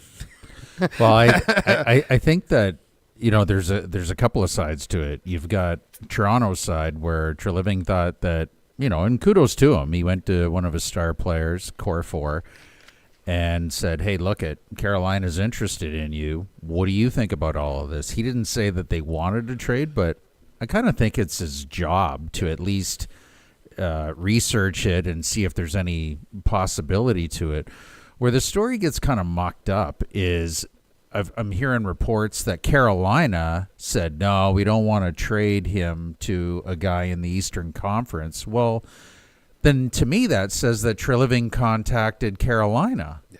So I don't know who to believe in all of this. I don't know if Treliving's doing damage control because he was offering up one of his star players and he got turned down and was afraid that Marner's agent was going to find out about it and look even worse. Like, I'm just kind of confused who initiated the trade talks. And ultimately, like, Toronto's a tough sell. They're talking about Ryan O'Reilly. They inquired about him. Barry Trotz asked O'Reilly. He said, absolutely not. I don't want to go back there. Like, you're in Toronto, Montreal. You're under the microscope. And certain people don't want to be under that microscope. And that's the other side of the coin, because here's another theory to add on to yours. Why would Carolina trade a guy that they're having difficulty signing for a guy that they will have difficulty signing? Why would you trade one headache? And I'm not referring to Marner as a headache, but the headache of having a high-level star player who doesn't want to sign for the money you're offering him. Why would you trade one headache for another? And that's the part that really confused me. I mean, Carolina is trading Rantanen for the purpose of he won't sign with them. So why would you trade for a guy who won't sign with a team that he grew up loving?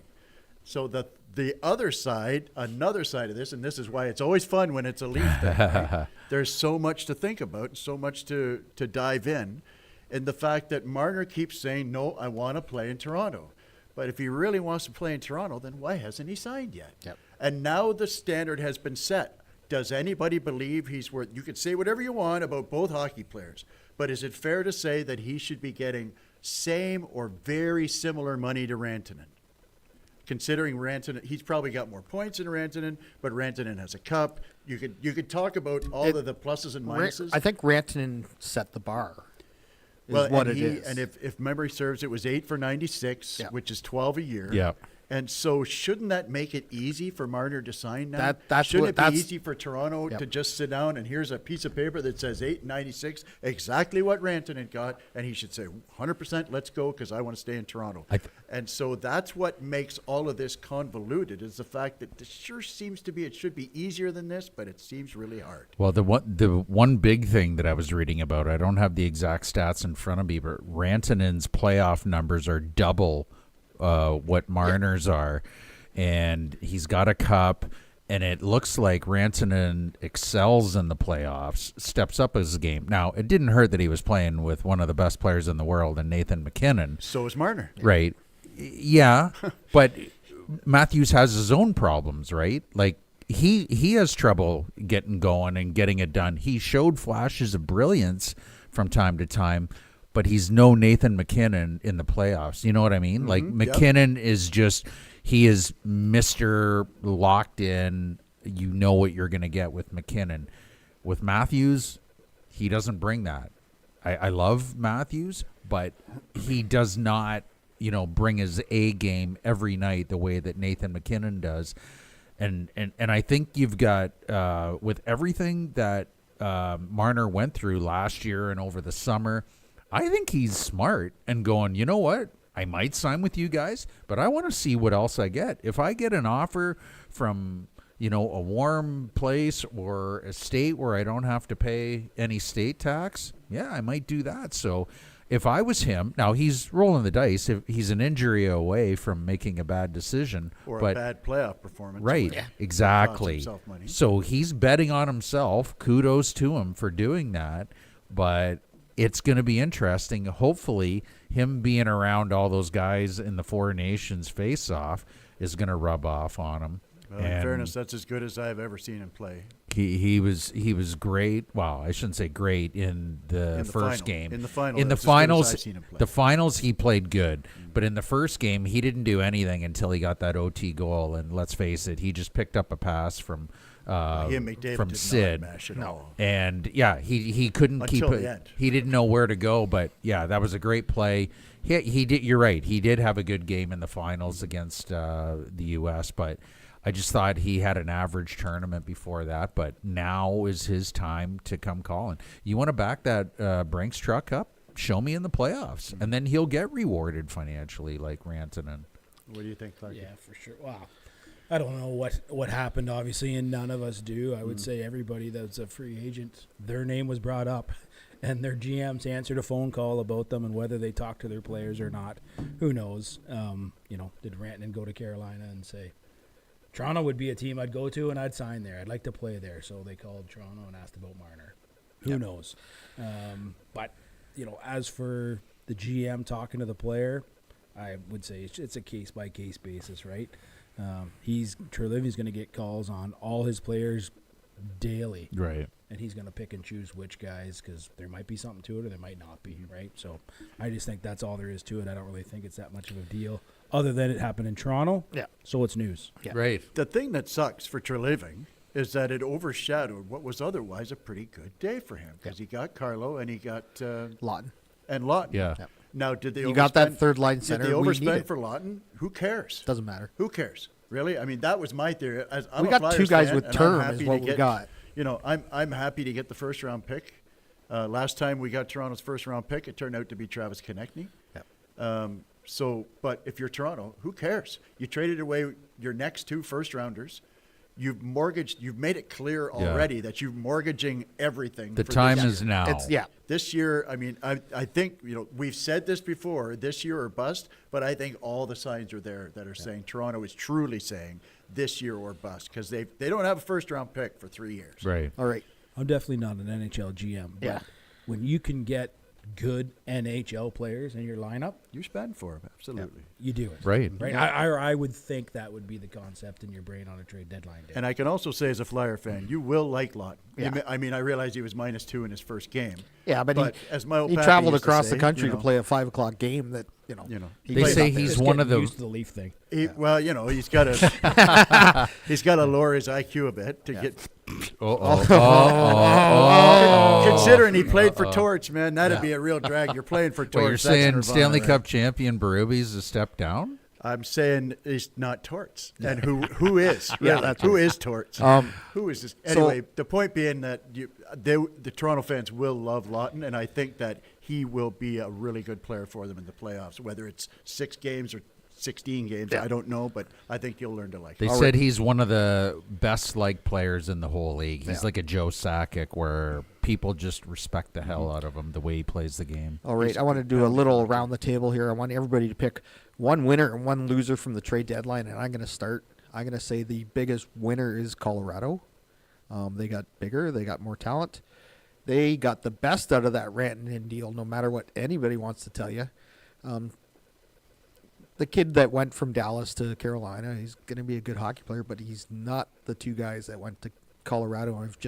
Natchez has just fit in with McKinnon like a glove. The loser is going to be Boston. They just Sorry, Chester. yeah. Well, I mean, in Clarke, fairness, I hate to say it, but you told us that pretty much Cam Neely, I think, signed his walking paper. But I don't know. I just think it's time, right? Like they've decided as an organization that the time was now, right? They still got Pasternak. They still have Charlie McAvoy. They still have Jeremy Swayman. You know, they got a lot of decent players still. I mean, they didn't give away. They made some trades for their guys. But I just think as an organization, they figured, you know, we're so many games into the season here, and it's not progressing. Right. We made a coaching change. It's not progressing, so the time is now to not rebuild, but retool there, I think. And, you know, I'm going to say they're a bit of a loser on trade deadline day for sure, right? Because they've sold the farm kind of thing. But I just have difficulty calling them a loser if they had a purpose, and it looks like they had a purpose, and it might be rebuild. I mean, let's face it, Pasternak's the same guy, not the same guy he was. I guess if you want to say in that context, it's more of me just kneeling at Boston fans is what it is. It's Boston fans being the Pittsburgh big might loser. actually be the real losers of trade deadline day. Did you see the report that they offered Marchand a extension at 1 o'clock on trade deadline day, and he turned it down, and he was out the door by 2. Well, he called for, apparently, according to the reports, he called for a meeting with management, and they both agreed on term. They both said, okay, 3 years is good. Where they had problems was the dollar value, the average annual value. So the story goes, Marchand said, okay, I'm willing, to give a little bit because I want to stay here.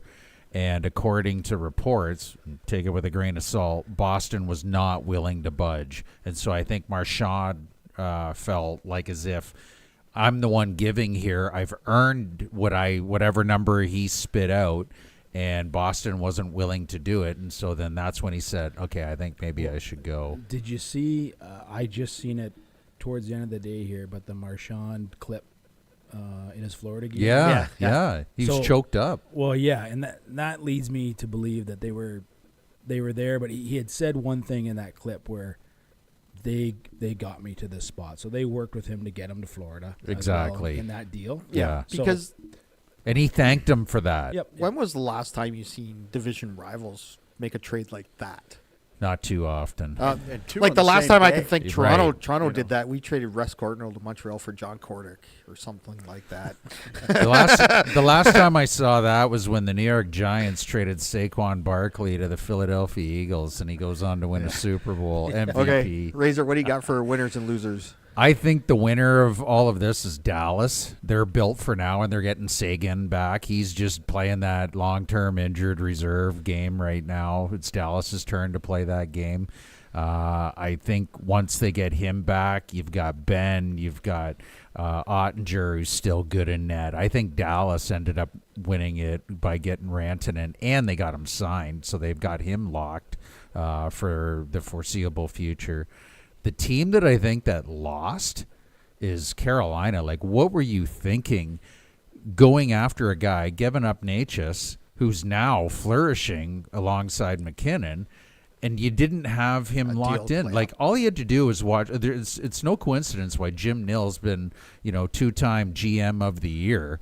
Like, that's just GM 101. I'm not taking this guy unless we can sign him. And I don't know why the rookie GM in Carolina did that, because now you've got a team that they thought could make a run for the Roses. You're trading to get Rantanen, which you think is a missing piece. Now you're left with draft picks. Yeah.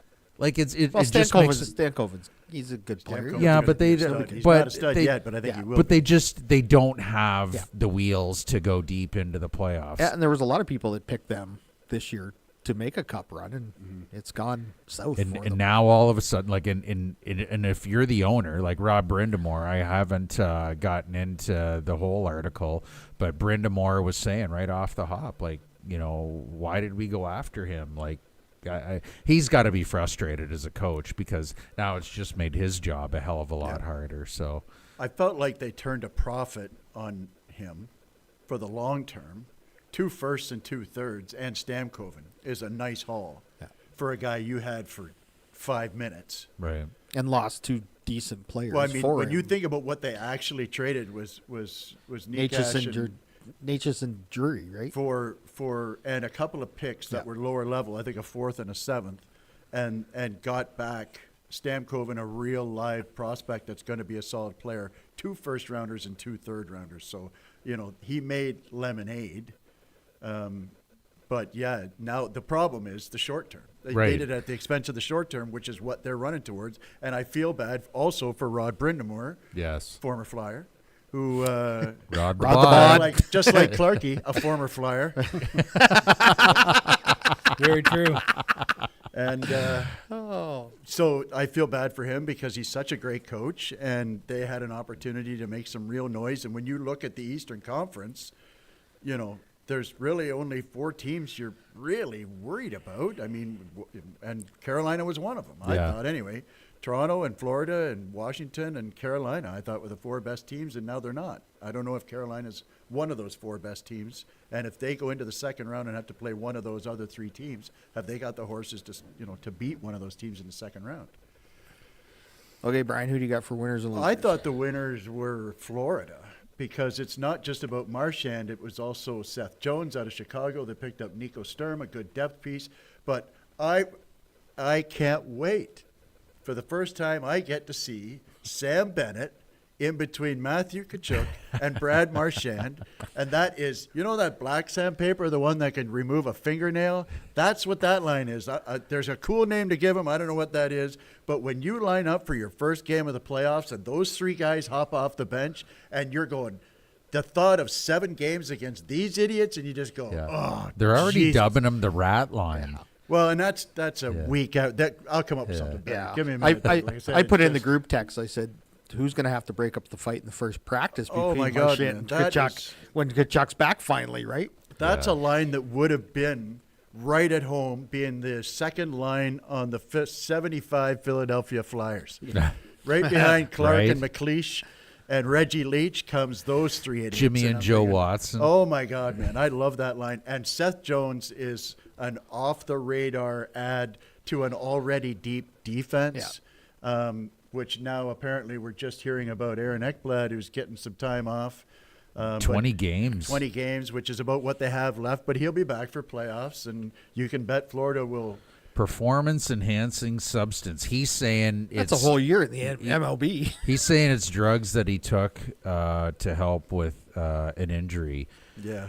Who knows? Shocking, right? That The world is full of people who took drugs for an injury, but anyways, I thought Florida was a big winner.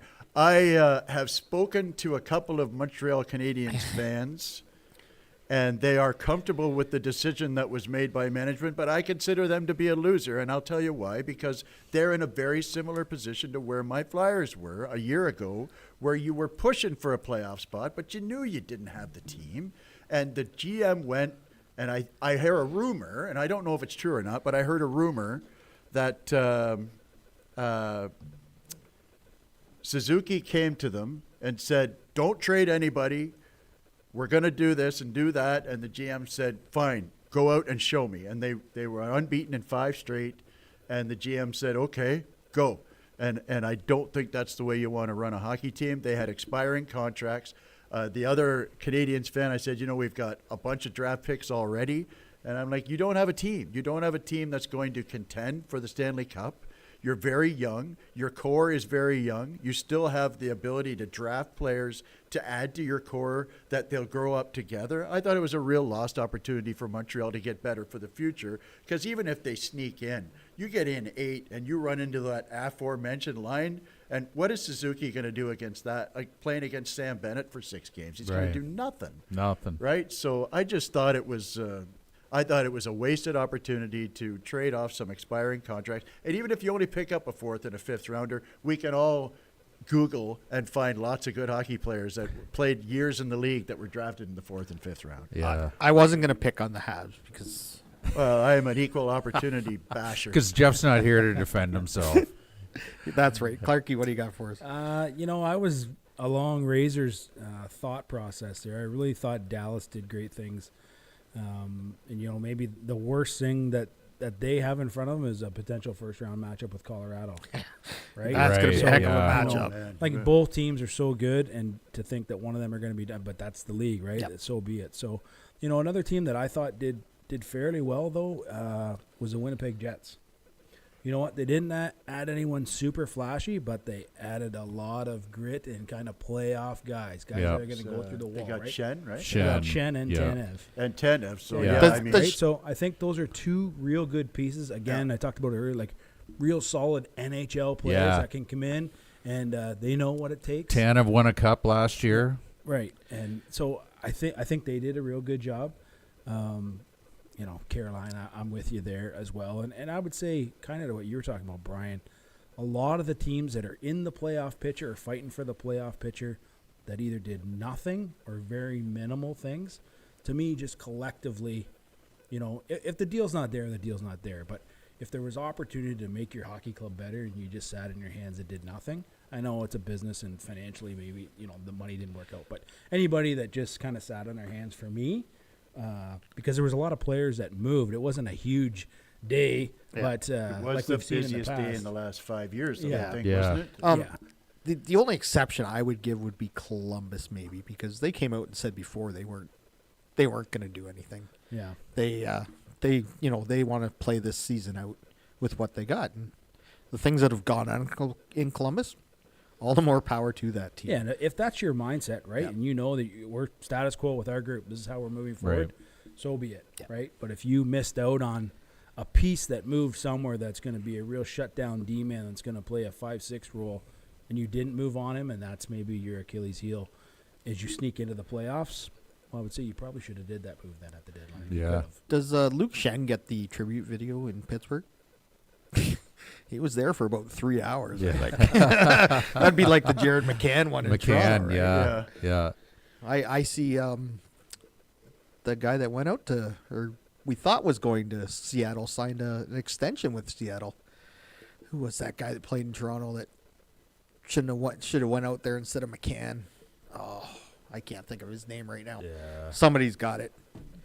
We protected him instead of McCann. Yeah. We'll get Chester to chime in Yeah, here. fact but- check for us. Fact check. Right. Fact check, Where are you, Chester. Chess? Mike Robinson saying, I think Treliving would have pulled the trigger on that deal with Marner. Yeah, I mean, behind closed But doors. he's a I Habs mean, fan too, I think. I is he just not? Yeah, let, he is. let me ask the Leaf fans.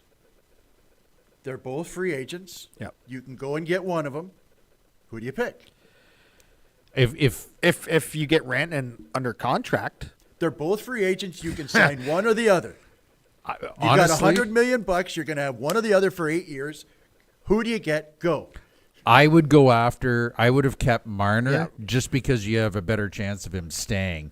No, Rantanen, I'm saying I- you're both right in front of you. Yeah. You've got an 8-year, $100 million contract. You can only sign one of them today. You I'm- get him for the next 8 years. I'm Who you taking pick? I'm taking Mitch Marner because he proved at times when Matthews is out of lineup that he can still get points. Rantanen, since he left Colorado, the McKinnon factor is what people are talking about with Rantanen. I would go with Marner as well, just because he's from the area. He wants to play there. He just needs to do it in the playoffs. We say that he's been terrible, or we're insinuating he's been terrible in the play. He hasn't. Like, his numbers aren't terrible. It's just when you want to be the highest paid right winger, you better have better numbers in the playoffs. Regular season numbers are good.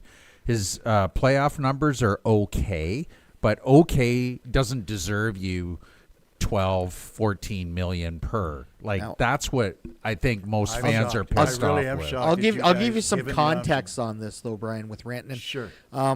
I can't take Rantanen because I had him in my keeper hockey pool when he was in Minnesota, and I sold him. I think And he's then a the me next guy. year, he came out on fire with Colorado, and I get the vibe he's I'm a not a me Mikko Rantanen. guy. That's just my vibe. Well, and that's and And- Marner doesn't give you that vibe. No, I Marner, I think is a good team player.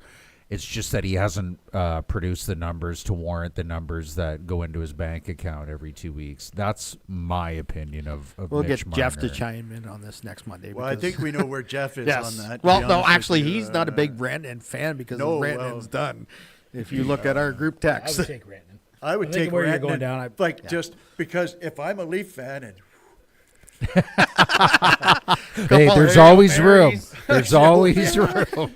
There's a lot of broken ankles on see, this. well, this is the thing. Cart, is that but there's room to precisely get the reason after they lose the first game, the bandwagon will be empty. Brian, Right. Hop on I'll board. get Yeah. front row seats. Yeah.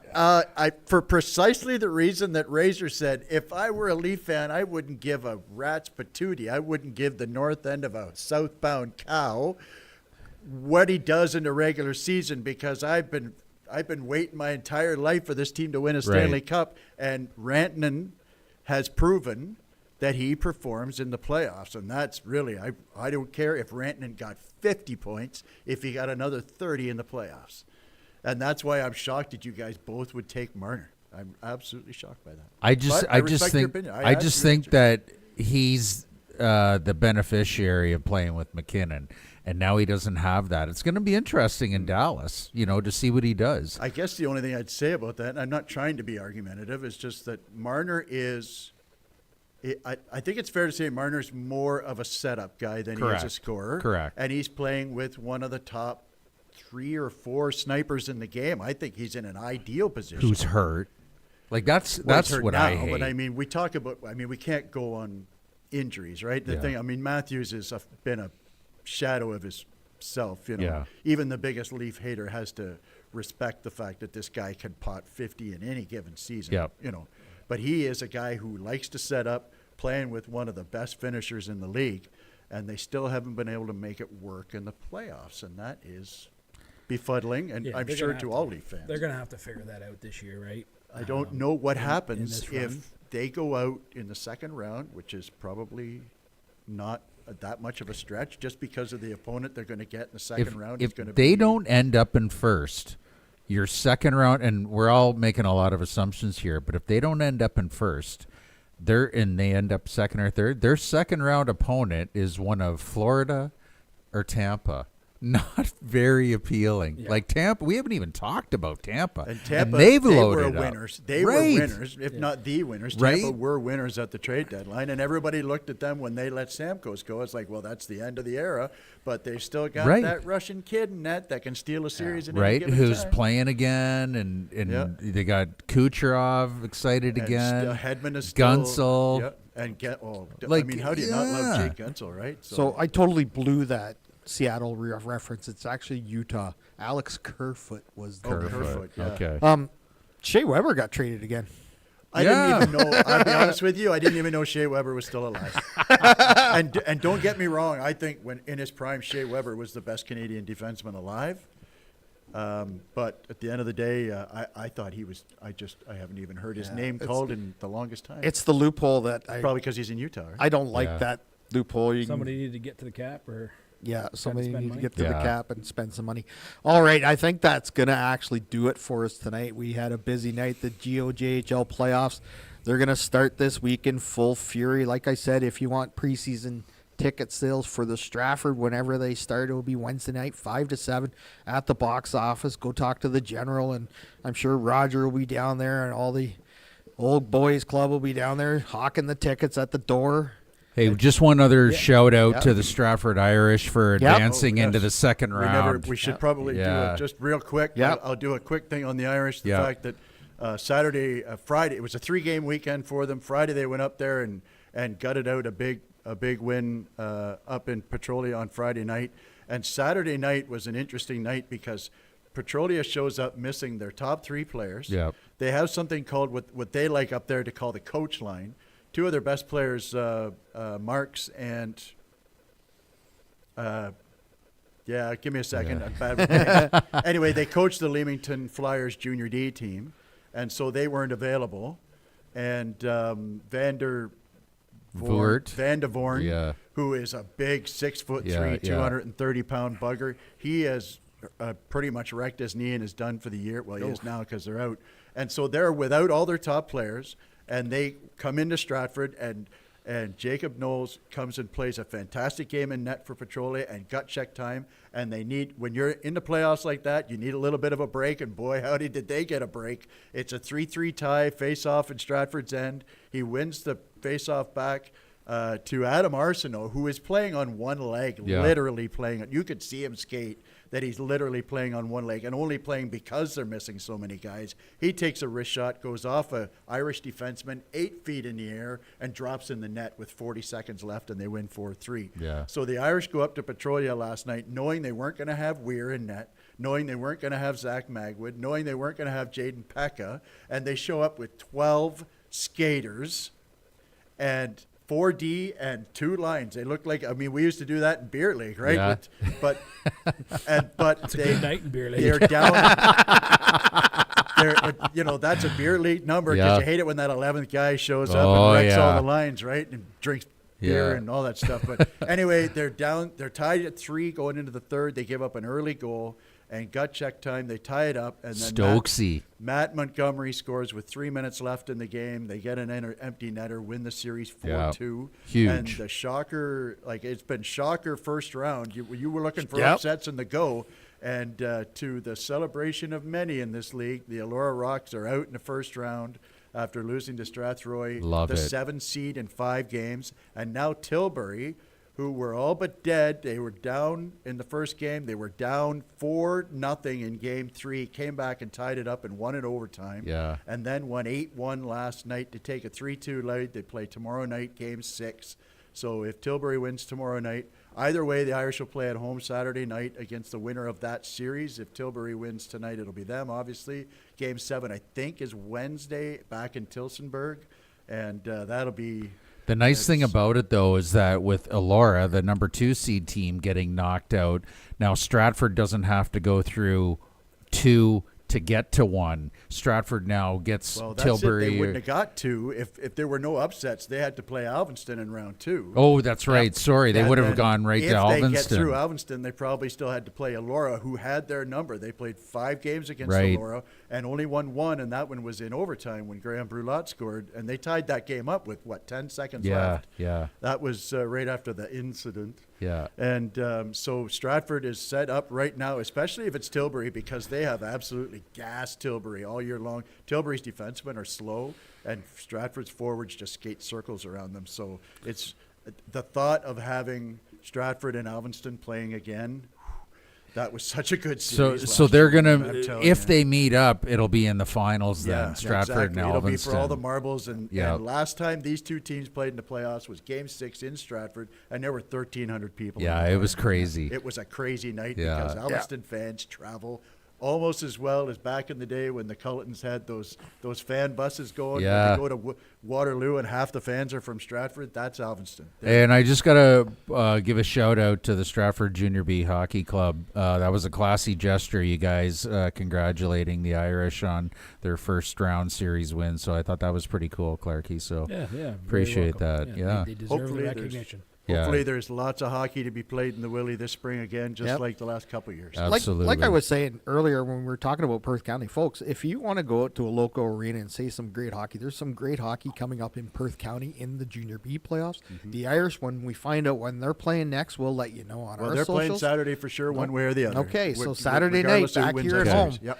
So that'll be a busy weekend. Saturday, 7 o'clock puck drop. Yep. So, all right, Les. All right. Remember, it's okay not to be okay. Just start the conversation. All right. Thanks, everybody, and we'll talk to you later. And thanks, Clarke. Thanks, for- Clarke, Thanks, for Clarke. coming out again. He's just a regular almost now, too. Thanks a lot for having me, guys. I appreciate it, and we look forward to hopefully talking in a couple weeks if we're still playing. Yep. Good luck in the playoffs, Absolutely. eh? Good luck, Clarke. Thank you. Cheers. Peace out.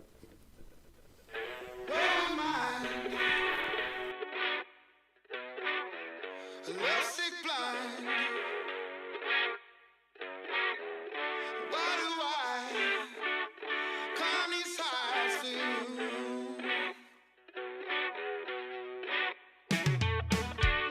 Twisted muse always gets my shit confused.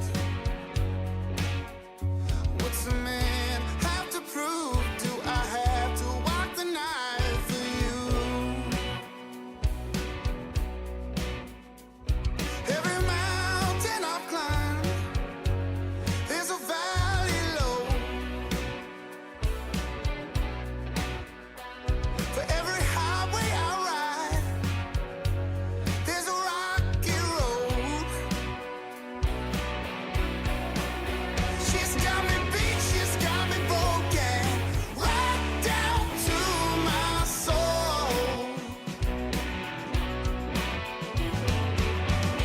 Drunk and young,